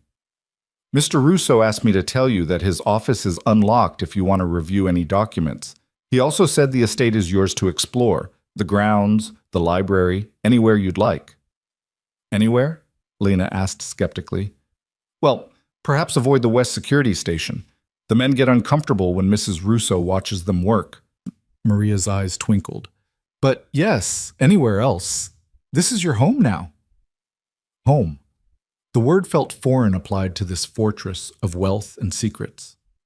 But Lena nodded, accepting the breakfast tray and waiting until Maria left before eating mechanically, her mind already turning over possibilities. She spent the morning in Adrien's office, Isabella sleeping in a carrier strapped to her chest while Lena pored over files. The legitimate businesses were extensive. Restaurants throughout Chicago and the suburbs, 3 construction companies, a waste management operation that probably did exactly what Adrien had implied it did. The profit margins were remarkable, suggesting either excellent business acumen or creative accounting. Probably both. The illegitimate operations were harder to track, buried in coded language and offshore accounts. But Lena had worked in accounting before the diner, before running, and she knew how to read between lines. Protection payments disguised as consulting fees, gambling proceeds laundered through restaurant receipts, import-export manifests that listed cargo weights inconsistent with declared goods.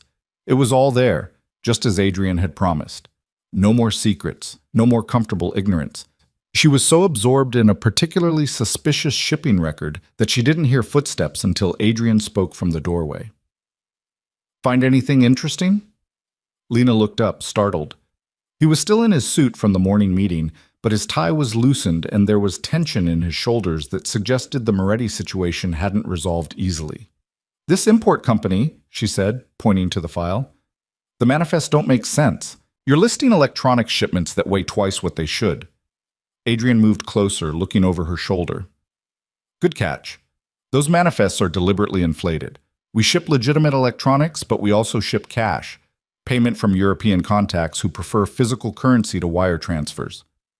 That's money laundering. Yes. Adrien's voice was matter-of-fact. It's also how we move operational funds without attracting federal attention. The electronics are real, profitable, and provide cover. Lena sat back, processing this. And if customs ever inspects a shipment? We have people at most major ports. Inspections are rare and usually staged. Adrien pulled up a chair beside her, and Lena caught the scent of his cologne mixed with something sharper, stress maybe, or the aftermath of violence. But even if a shipment gets seized, it's structured so the loss is minimal. We diversify, spread risk across multiple operations. You've thought of everything. It wasn't quite admiration in Lena's voice, but it wasn't condemnation either, just acknowledgement of the intelligence required to maintain an empire like this.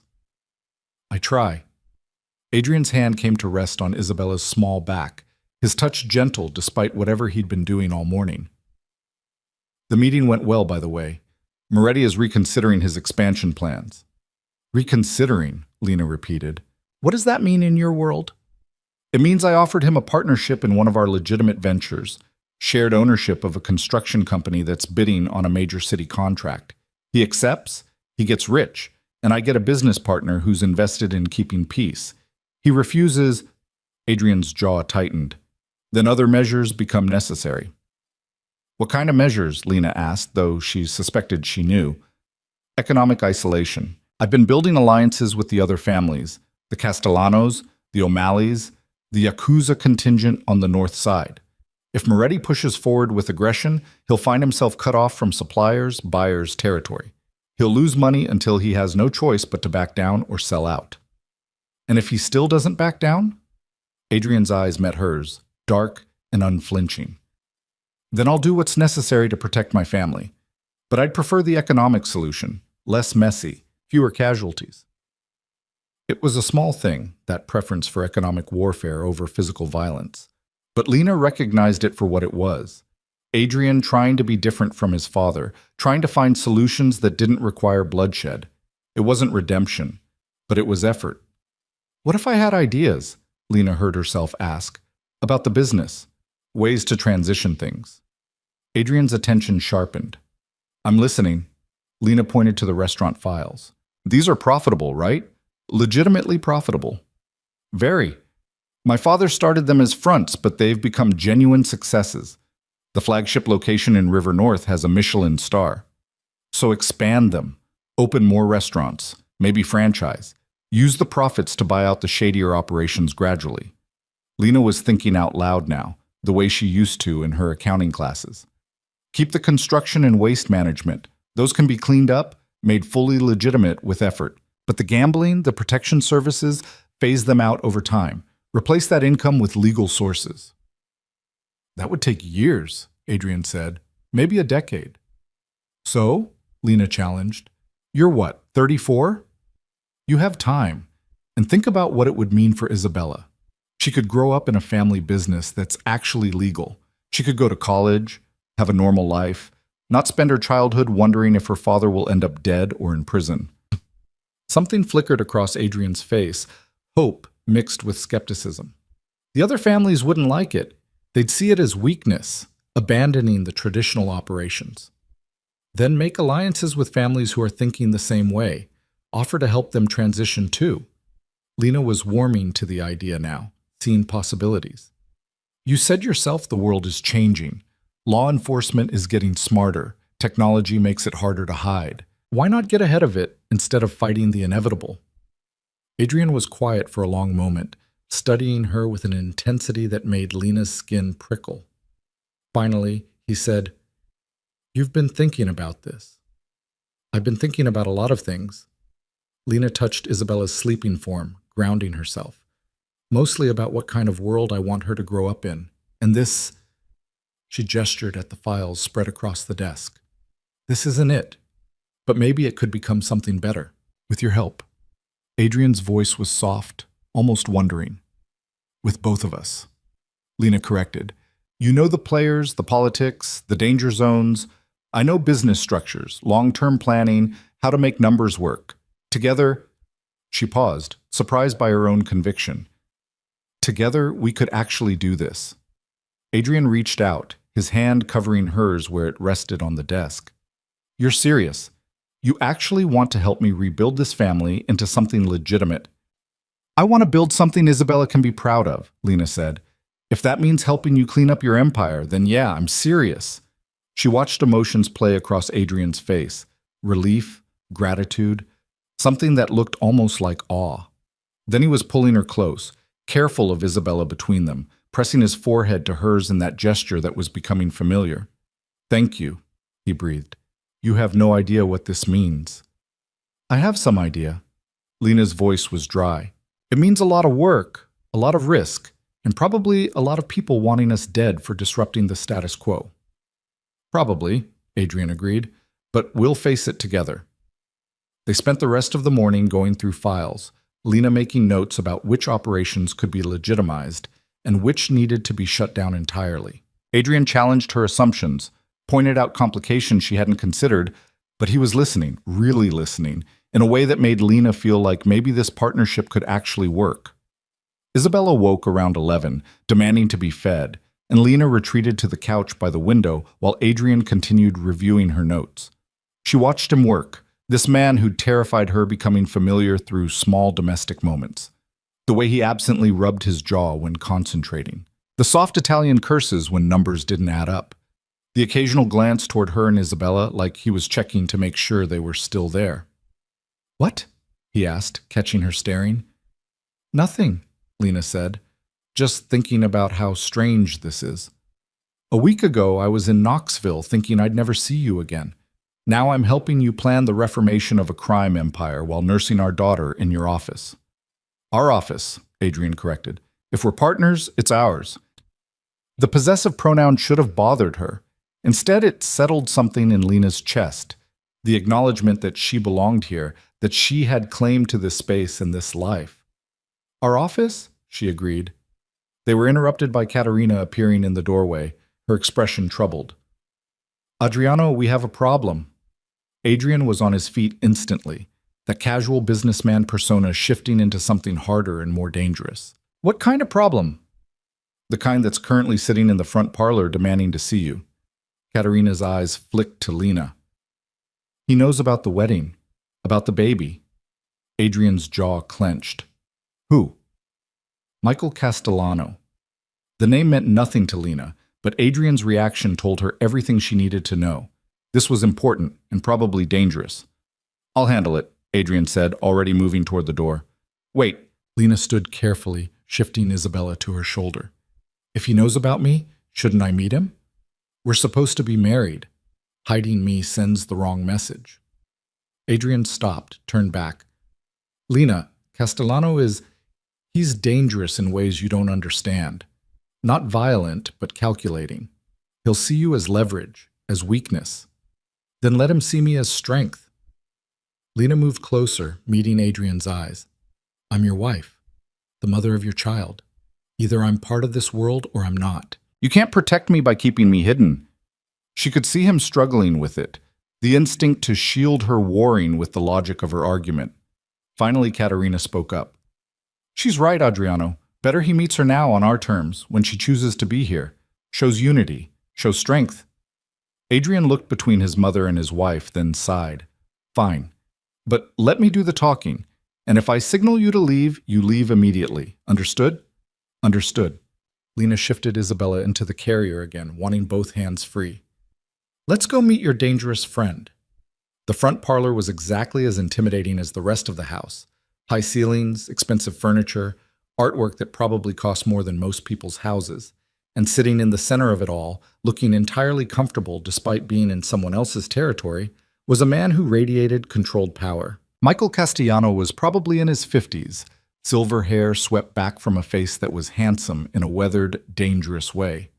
His suit was immaculate, his posture relaxed, but his eyes tracked their entrance with the precision of a predator assessing prey. Adrien, he said, standing with fluid grace, and this must be the famous Mrs. Russo I've been hearing about. News travels fast, Adrien said, his voice neutral. In our world? Always. Castellano's gaze settled on Lena, assessing and intelligent. Congratulations on your marriage. And the baby. Isabella, isn't it? Beautiful name. The fact that he knew their daughter's name made Lena's skin crawl, but she kept her expression pleasant. Thank you, Mr. Castellano. Michael, please, we're practically family, given our business associations. He smiled, and it didn't reach his eyes. Though, I admit, I was surprised to hear about the wedding. Adrien has always been so careful about his personal life, and you, his gaze sharpened. You appeared quite suddenly, didn't you? No courtship, no engagement period. Just a quiet ceremony with only family present. We preferred privacy, Lena said, feeling Adrien tense beside her. Of course. Castellano waved a hand dismissively. Though privacy is difficult to maintain when one is married to Adrien Russo. I'm sure you're learning that. I'm learning a lot of things, Lena said carefully. I'm sure you are. Castellano turned his attention back to Adrien. Which brings me to why I'm here.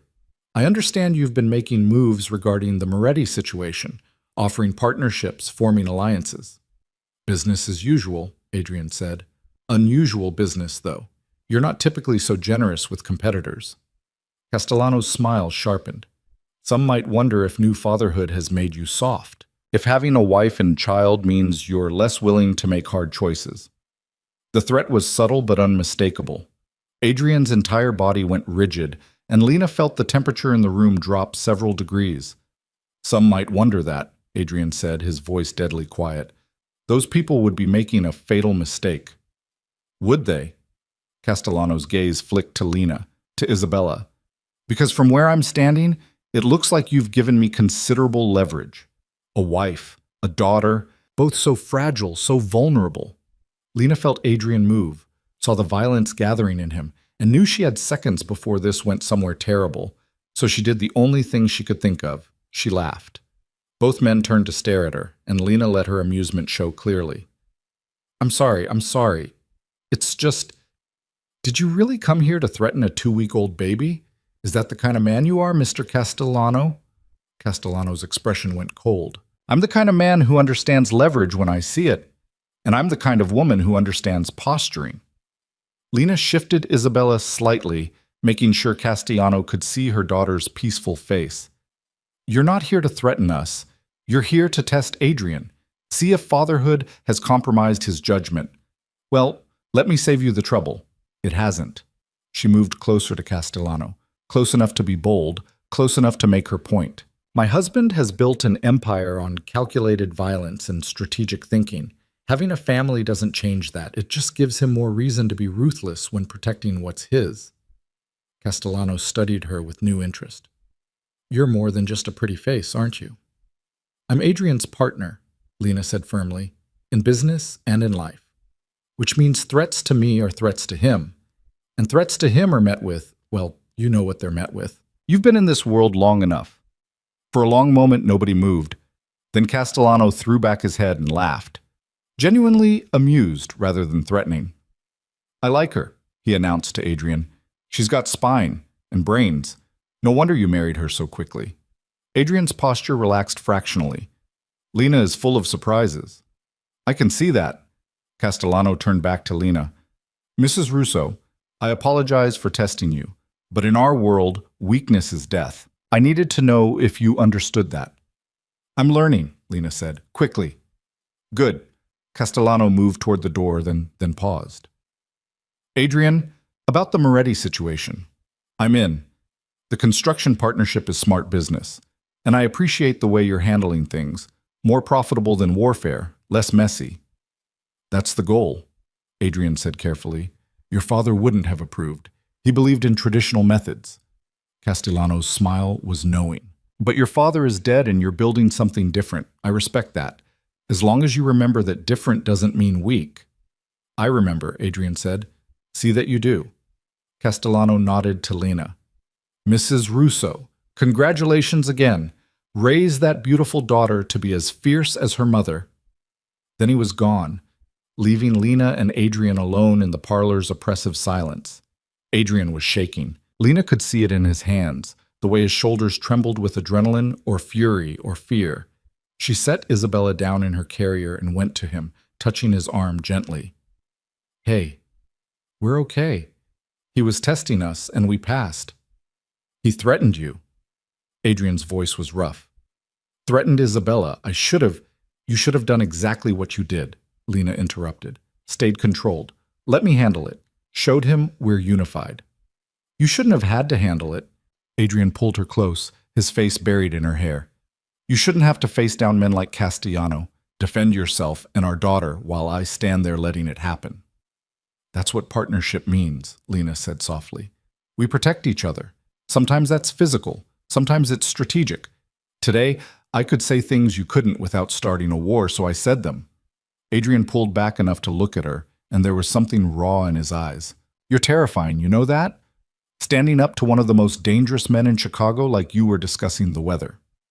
I was terrified, Lena admitted. But I was also angry. He came into our home, looked at our daughter, and made threats. I wasn't going to let that stand. Our home, Adrien repeated softly. You called it our home. Lena realized what she'd said, how naturally the words had come.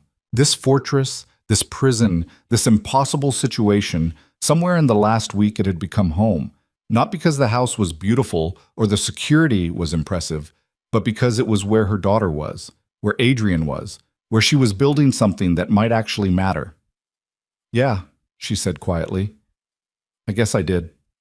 Adrien kissed her then, and it was different from the gentle press of lips at their wedding. This was desperate and grateful and filled with all the fear he'd been holding while Castellano threatened his family. Lena kissed him back, letting herself feel the relief and the terror and the strange, complicated affection growing between them.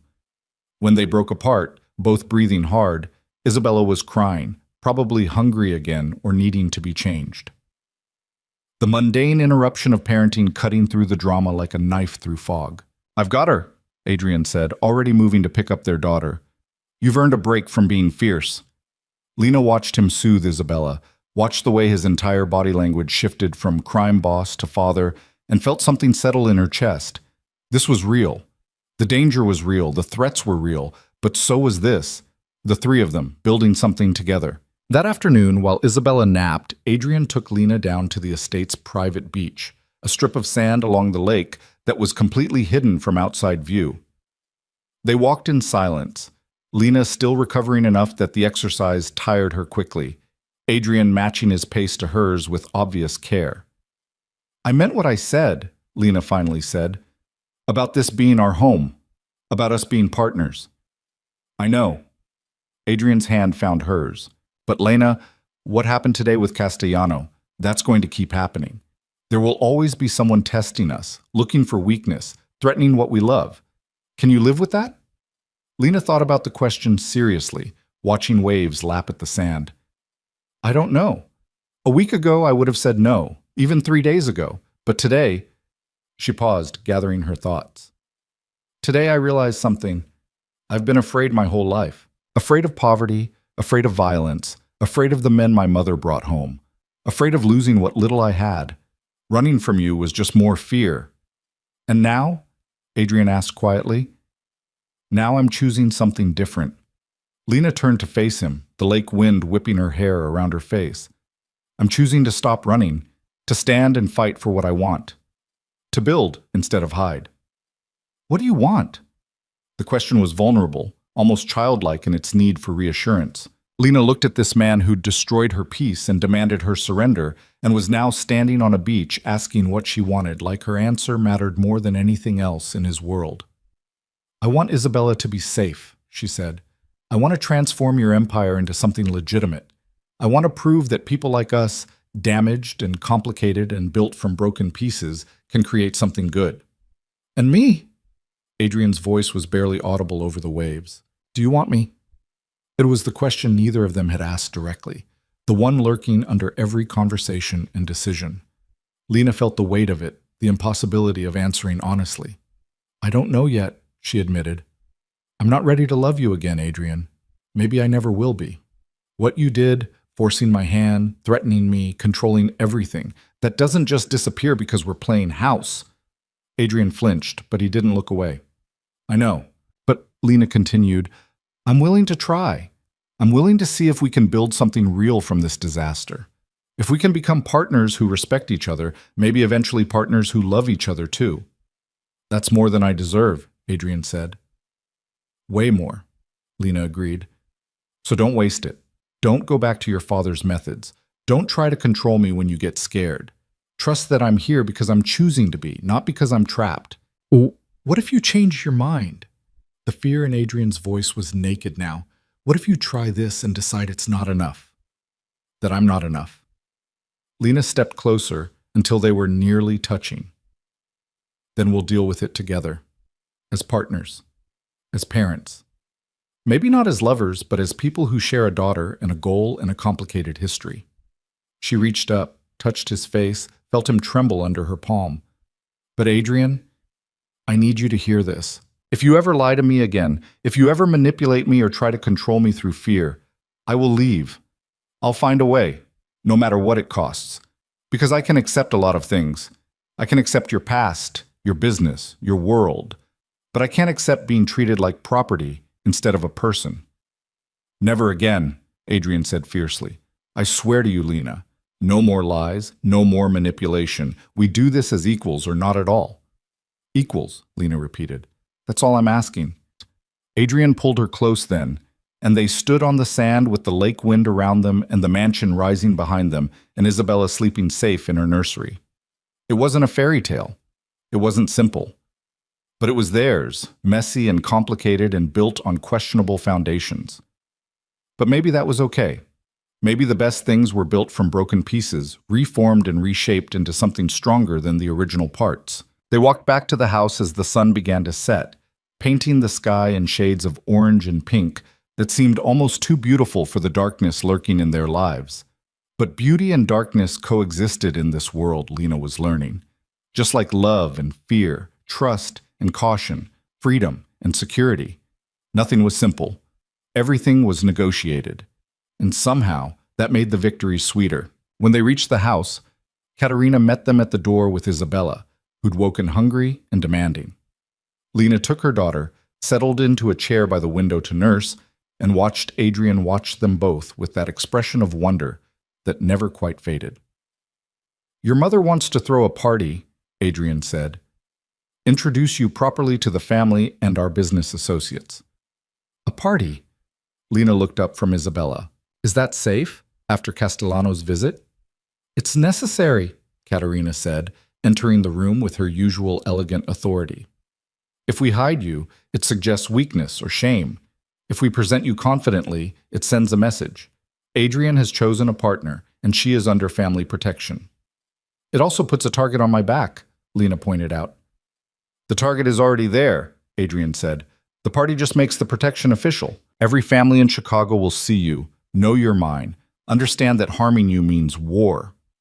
It was twisted logic, crime family thinking that turned a celebration into a strategic maneuver. But Lena understood the necessity of it. When? She asked.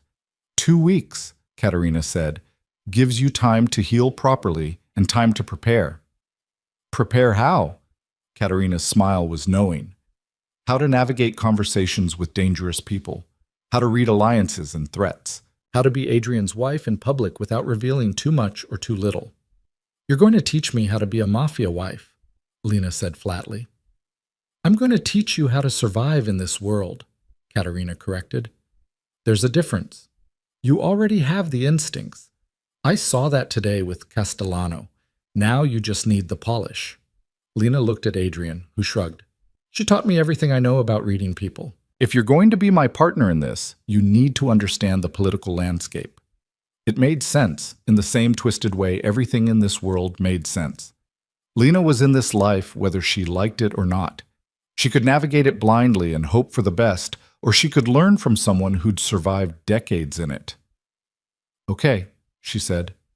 Teach me. Katerina's smile was approving. We start tomorrow.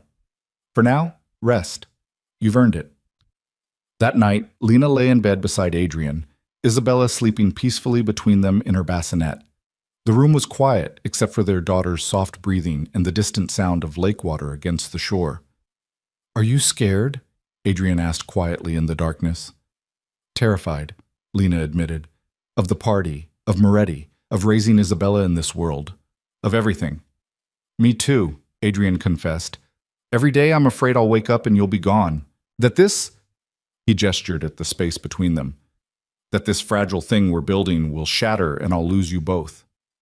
Then we'll be scared together, Lena said, and we'll build it stronger. She reached for his hand in the darkness, threaded their fingers together. It was becoming a habit, this connection, in the quiet hours when guards were down and honesty felt possible. I'm glad you came, Adrien said softly, to the hospital, that you didn't just take Isabella and run again. I almost did, Lena admitted.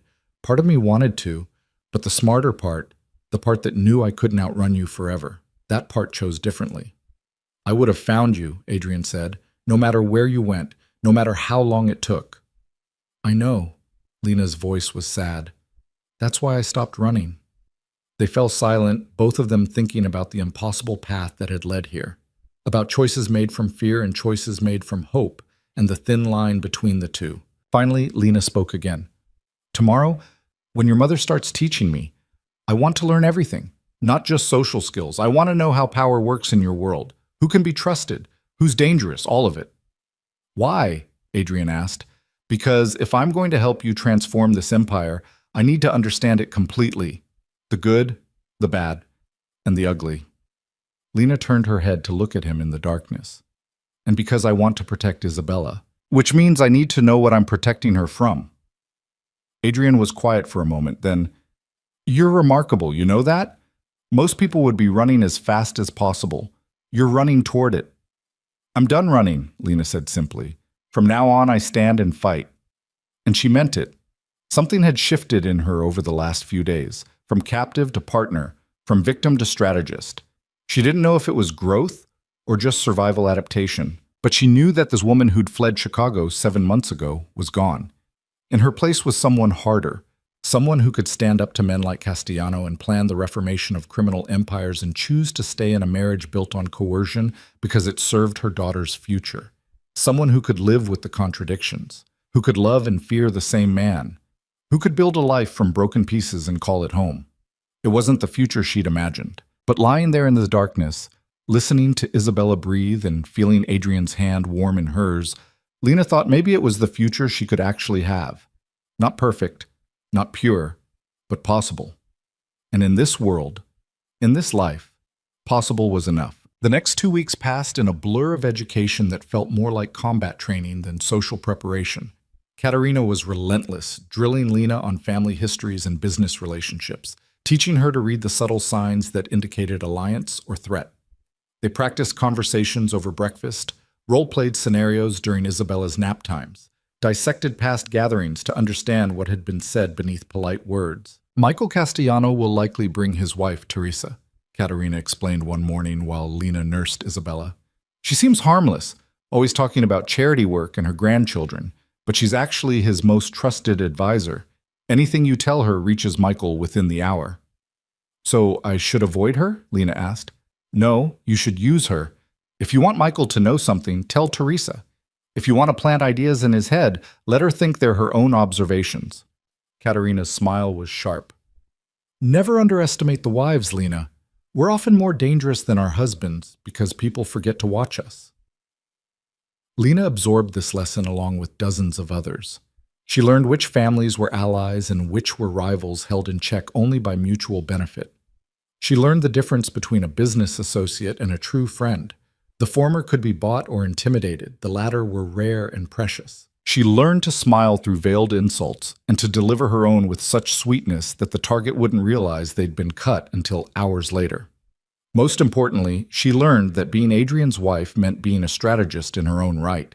The women in this world weren't decorative accessories. They were power brokers operating under cover of domesticity, shaping outcomes through whispered words and careful alliances. You're a natural, Katerina said, after a particularly good session where Lena had successfully navigated a mock conversation about the Moretti situation without revealing anything Adrien wouldn't want shared. You think like we do, always calculating, always 3 moves ahead. I survived 7 months alone and pregnant by thinking 3 moves ahead, Lena said.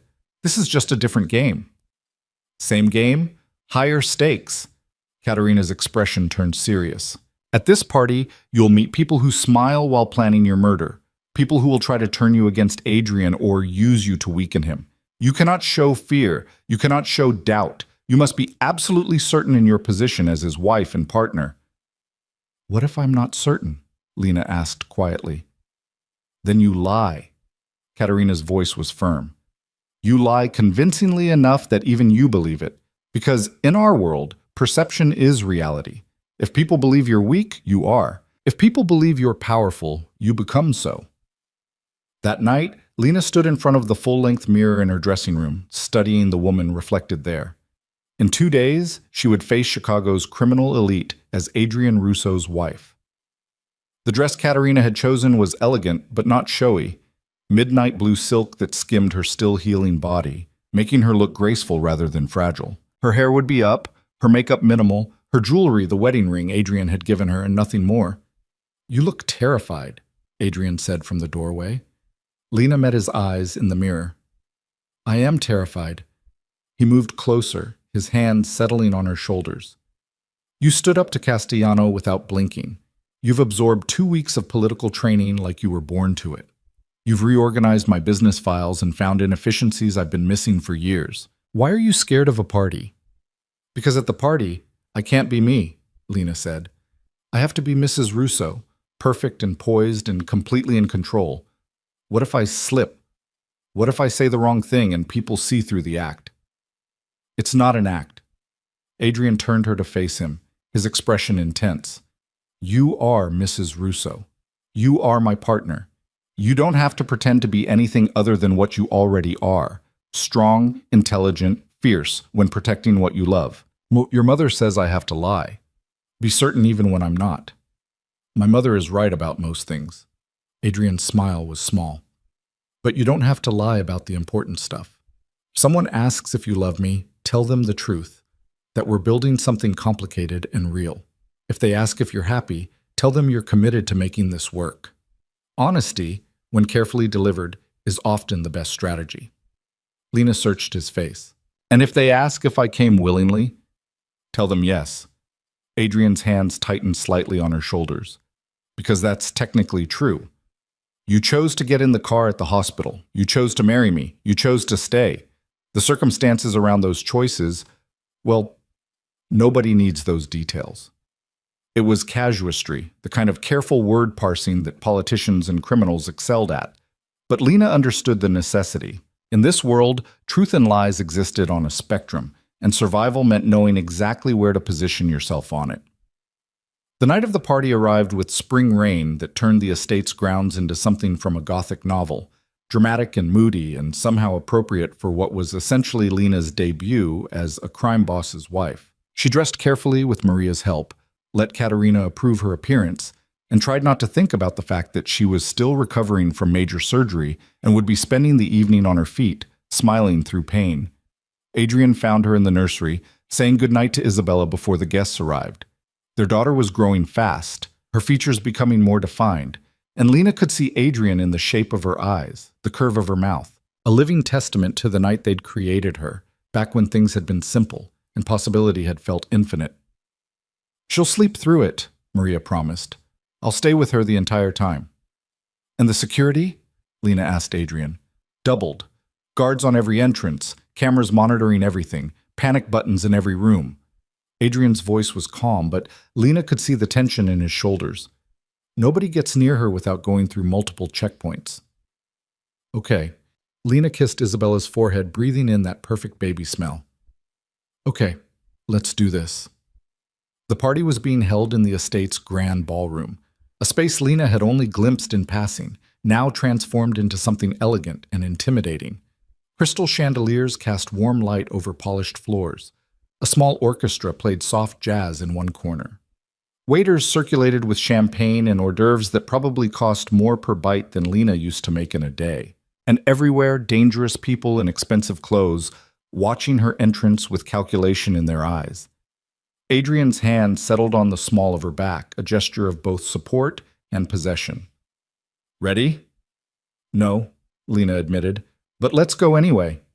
They descended the staircase together, and conversation in the ballroom quieted as people turned to watch. Lena felt the weight of their attention, felt herself being assessed and categorized and judged. She lifted her chin, channeled every lesson Katerina had drilled into her, and met their gazes with the confidence of someone who belonged exactly where she was. The first hour was a whirlwind of introductions. Lena smiled and shook hands and made appropriate small talk while memorizing faces and names, matching them to the dossiers Katerina had made her study. The Castellanos were there, Michael with his wife Teresa, both watching Lena with interest that felt predatory. The O'Malleys, an Irish family that controlled the docks, their patriarch Sean making jokes that had edges like knives. Representatives from the Yakuza contingent, formal and precise, assessing her with unreadable expressions. And everywhere, wives. Women like Katerina had described, seemingly decorative but actually deadly, operating their own networks of influence and information. They welcomed Lena with varying degrees of warmth, each interaction a test she had to navigate carefully. "Mrs. Russo," Teresa Castellano said, cornering Lena near the refreshment table. "How wonderful to finally meet you. We'd heard rumors, of course, but Adrien kept you quite secret." "We preferred a private courtship," Lena said smoothly, using the script she and Katerina had practiced. "And such a quick marriage. You must have swept him off his feet." Teresa's smile didn't reach her eyes. "Though I understand there was a baby involved. How traditional?" The implication was clear. Lena had trapped Adrien with a pregnancy, forced his hand. It was close enough to the truth to sting, but Lena had prepared for this. "Isabella was a surprise," she said, her voice warm. "But the best kind. Adrien and I both wanted a family. We just didn't expect it to happen quite so quickly." "And you're happy?" Teresa pressed. "Living here, married to a man like Adrien? It's quite a change from... What was it you did before? Waitressing?" So they dug into her background. Of course they had.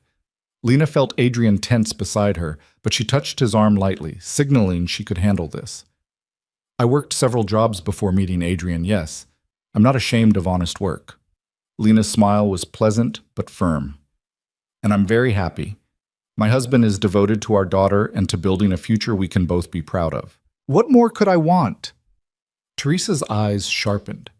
"A future you can be proud of. Interesting phrasing. Does that mean changes are coming to the Russo operations?" It was a trap, beautifully laid. If Lena confirmed changes, it would be seen as weakness or betrayal of tradition. If she denied them, she'd be lying, and Teresa would know it. Lena chose a third option. I believe the best families adapt to changing times while maintaining their core values. Adrien's father built something impressive, and Adrien is building on that foundation in his own way. That's not change, that's evolution. She watched Teresa process this, saw the moment the older woman realized Lena wasn't going to be an easy mark. Teresa's smile shifted, became more genuine. Well said, my dear. Michael will be pleased to hear it. Teresa touched Lena's arm lightly. You're sharper than people expected. That's good. You'll need to be, married to Adrien. It wasn't quite approval, but it wasn't hostility either. Lena had passed the test, at least for now. The evening continued in similar fashion, conversations that were really negotiations, compliments that were really threats, alliances forming and dissolving in the space between champagne sips.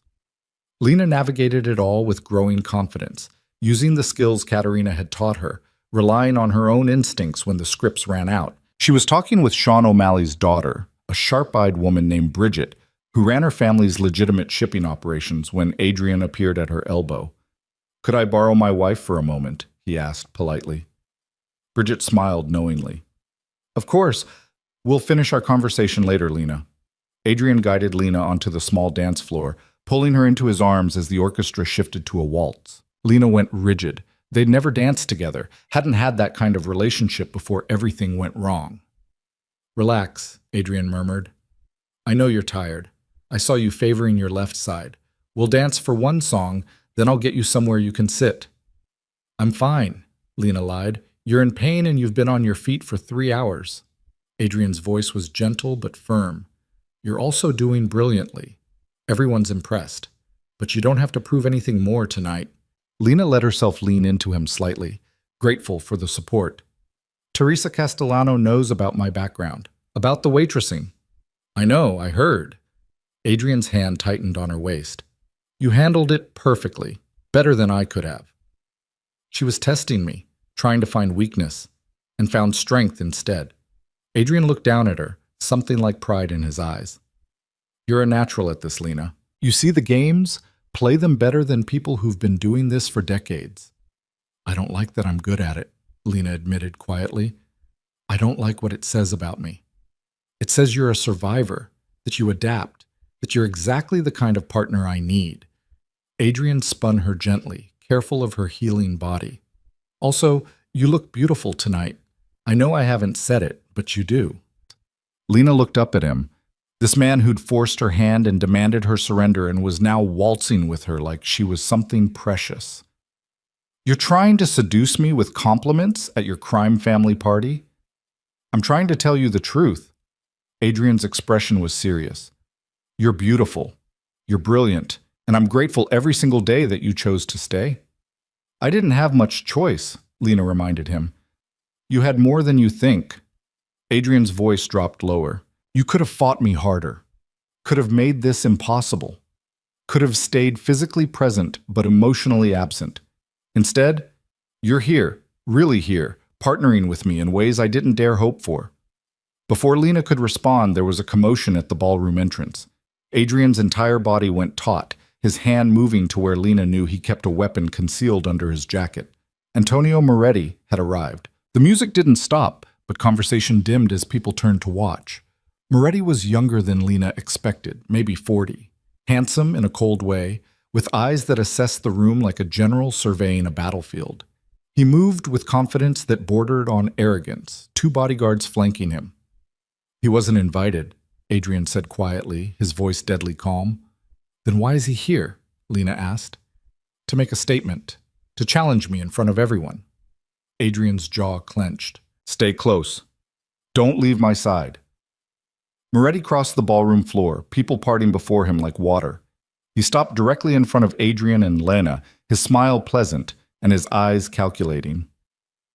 Adrien, congratulations on your marriage. I apologize for not sending a gift. I only just heard about the happy news. Moretti's gaze slid to Lena. Mrs. Russo, a pleasure. Mr. Moretti. Lena kept her voice neutral, feeling Adrien's tension radiating through their joined hands. I hope you'll forgive the intrusion, Moretti continued, his tone conversational, but I felt it was important to meet the woman who's inspired such interesting changes in the Russo operations. Word is you're transitioning to more legitimate enterprises. Word travels, Adrien said coldly. It does, and not everyone is pleased about it. Moretti's smile sharpened. Some see it as weakness, abandoning tradition for domesticity. Some would be wrong. Lena heard herself speak before she'd consciously decided to. My husband is making strategic decisions to ensure long-term stability and growth. That's not weakness, that's intelligence. Moretti turned his full attention to her, and Lena felt the weight of it, the danger. You're very confident for someone so new to our world. I'm confident in my husband's judgment, Lena said steadily, and in our shared vision for the future. Shared vision. Moretti seemed to taste the words. Interesting. Tell me, Mrs. Russo, does this shared vision include eliminating competition, or has marriage made Adrien soft? It was a direct challenge, calling Adrien's manhood and authority into question in front of everyone who mattered. Lena felt Adrien about to respond, felt the violence gathering in him, and knew instinctively that whatever he said would escalate this into something bloody. So she laughed. The sound cut through the tension, surprising everyone, including Moretti. Lena let her amusement show clearly. Mr. Moretti, you've mistaken evolution for weakness. My husband doesn't need to eliminate competition. He's creating opportunities that make competition irrelevant. That's why you're here tonight, isn't it? Because you recognize that opposing him means being left behind while the rest of us move forward. She stepped closer to Moretti, close enough to be bold. You can fight the future or you can profit from it. Adrien has made his choice. The question is, have you made yours? The ballroom had gone completely silent. Lena could feel dozens of eyes on them, could feel the moment balanced on a knife's edge between violence and resolution. Moretti studied her for a long moment. Then, surprisingly, he laughed. You've chosen well, Adrien. She's got more balls than half the men in this room. Moretti's expression shifted, became more calculating than hostile. Perhaps we should discuss this shared vision of yours. I'm intrigued. My office, Monday morning. Adrien's voice was still cold, but the immediate threat of violence had passed. We'll talk about opportunities. Monday, then. Moretti nodded to Lena. Mrs. Russo, you're more than just a pretty face. I respect that. He left then, his bodyguards following, and the ballroom erupted into whispered conversation. Lena felt her legs go weak, adrenaline crash hitting her hard, but she kept her smile in place until Adrien could guide her to a quiet alcove away from prying eyes. What the hell were you thinking? Adrien's voice was rough with fear and anger. Challenging Moretti like that. He could have what? Shot me at your party in front of 50 witnesses?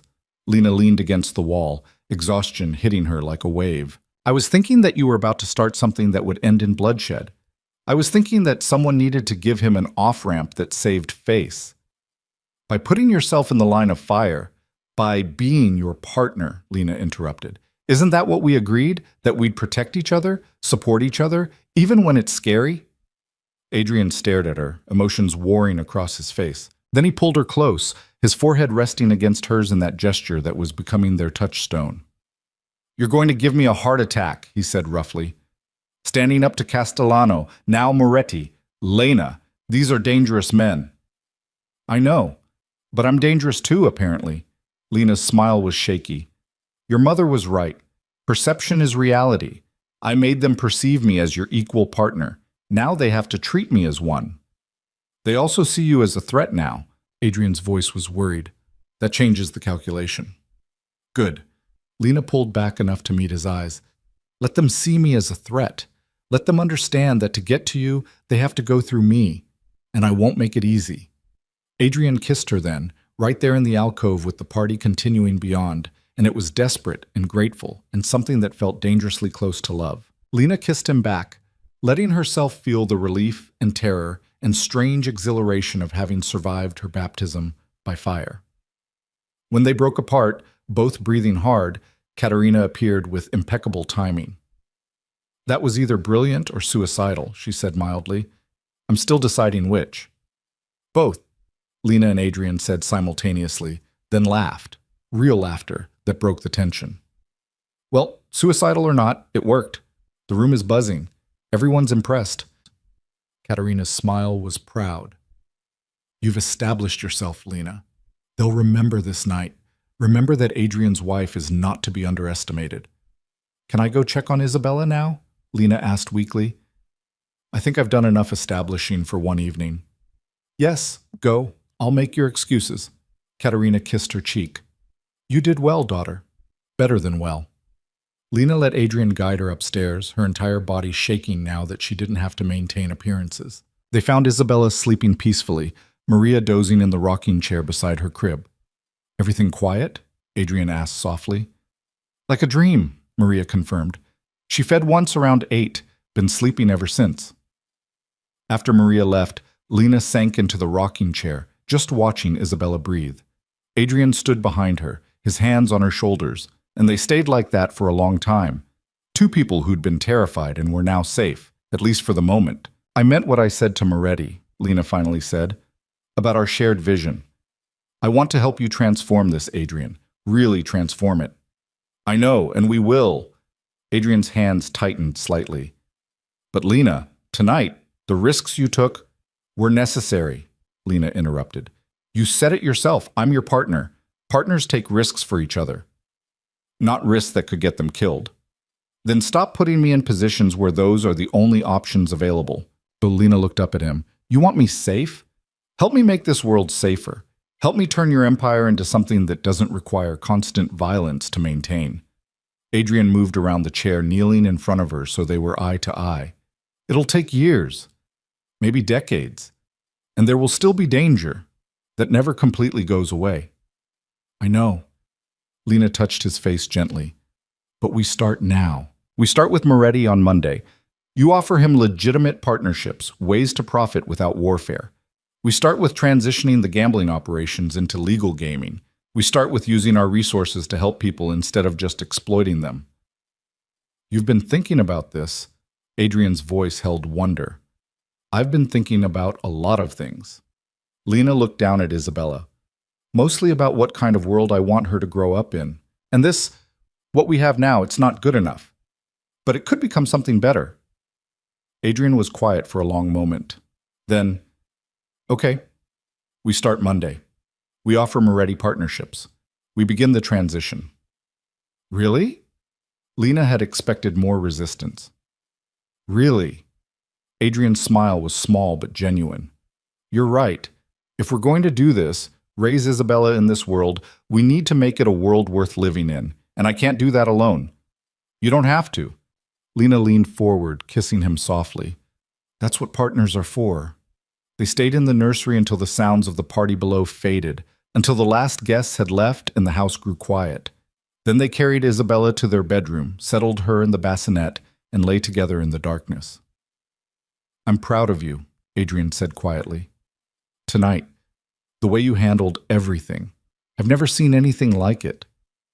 I was terrified the entire time, Lena admitted. I know. That's what made it so impressive.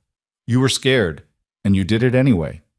Adrien's hand found hers in the darkness. That's courage, Lena. Real courage. Lena threaded her fingers through his. Ask me. Ask you what? The question you've been wanting to ask since I agreed to stay. The one you're afraid of the answer to. Adrien was silent for so long, Lena thought he might not do it. Then very quietly, Are you happy? Here, with me in this life we're building. Lena thought about the question seriously, knowing he deserved an honest answer. I don't know if happy is the right word. I'm committed. I'm invested. I'm choosing this every day, even when it's hard. That's not the same as happy, Adrien said, and there was pain in his voice. No, it's not. Lena turned to face him in the darkness. But Adrien, I don't know if I'll ever be happy the way other people are happy. I've been running and scared for too long. Happiness feels like something that happens to other people. What about love? The question was barely audible. Do you think you could love me again? Eventually? Lena felt tears prick her eyes, hot and unexpected. I think I never stopped loving you. That's the problem. I loved you when I ran. I loved you while I was hiding. I loved you even when I was terrified of you. She paused, swallowing hard. But love isn't enough, Adrien. My mother loved men who hurt her. I loved you, and you still forced my hand, manipulated me, took away my choices. I know. Adrien's voice was rough with regret. And I'm sorry. I'll spend the rest of my life being sorry for that. I don't want your apology, Lena said. I want your partnership. I want you to keep your promises. No more lies, no more manipulation, no more treating me like property. I want you to choose me the way I'm choosing you, every day, even when it's hard. I can do that, Adrien said. I will do that. Then ask me again, Lena said. In a year, after we've survived Moretti and started the transition and proven that this thing we're building can actually work. Ask me if I'm happy. Ask me if I love you. And I'll give you a real answer. A year, Adrien repeated. A year, 12 months to prove we can be partners who trust each other, who support each other, who build something worth having together. And if at the end of the year the answer is no, Adrien asked, if you're not happy, if you don't love me, Lena thought about this carefully. Then we figure it out, as partners, as parents, maybe not as a couple, but as people who share a daughter and a goal. We make it work because we have to, for Isabella. It wasn't the romantic answer Adrien probably wanted, but it was honest, and Lena could tell he appreciated that honesty even through his disappointment. Okay, he said finally. A year. We build something worth having, and then we see. We see, Lena agreed. They fell asleep like that, hands joined in the darkness, Isabella breathing softly between them. And Lena thought that maybe this was happiness after all. Not the fairy tale kind, not the pure and simple kind, but the complicated, hard-won kind that came from choosing to stay when running would be easier. The months that followed were a blur of careful transformation. Monday's meeting with Moretti went better than anyone expected. Adrien offered partnerships in legitimate construction ventures, and Moretti, still impressed by Lena's boldness at the party, agreed to explore the possibilities. It wasn't peace exactly, but it was a foundation for something other than warfare. Lena threw herself into the business, working with Adrien to identify which operations could be legitimized and which needed to be phased out entirely. The gambling proved trickier than expected, but she found legal gaming consultants who helped them understand the regulatory landscape. The protection services were gradually transformed into actual security companies, complete with licenses and insurance. It was slow work, frustrating work. There were setbacks and complications, and moments when violence still seemed like the easier option. But Adrien held to his promise. No more unnecessary bloodshed, no more reflexive intimidation. He tried diplomacy first, economics second, and only resorted to force when absolutely necessary. Isabella grew through it all, oblivious to the transformation happening around her. She smiled her first real smile at 6 weeks, laughed for the first time at 2 months, started reaching for things at 3 months. Lena documented every milestone with the fierce joy of a mother who'd fought hard for the right to raise her daughter in relative safety. And somewhere in the midst of business meetings and sleepless nights, and the 1,000 small negotiations that made up marriage and partnership, something shifted between Lena and Adrien. The wariness faded gradually, replaced by something that looked more like trust. The careful distance they'd maintained dissolved into comfort. The partnership they'd agreed to became something that felt more like partnership and less like strategic alliance. Katerina watched it happen with knowing satisfaction, occasionally reminding Lena that she'd predicted exactly this outcome. You were always going to love him, she'd say. The question was whether you'd let yourself. On a cool evening in early autumn, exactly 1 year after Isabella's birth, Lena found herself on the estate's private beach again, the same place where she and Adrien had stood before the party, before Moretti, before everything that had come after. Isabella was with Katerina for the evening, giving Lena and Adrien a rare moment alone. 1 year, Adrien said, coming to stand beside her.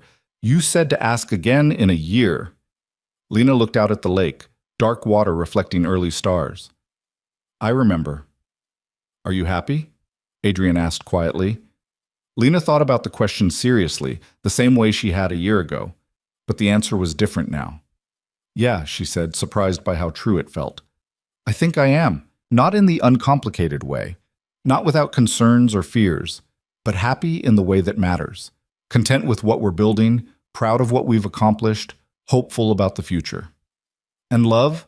Adrien's voice was careful, like he was afraid of the answer.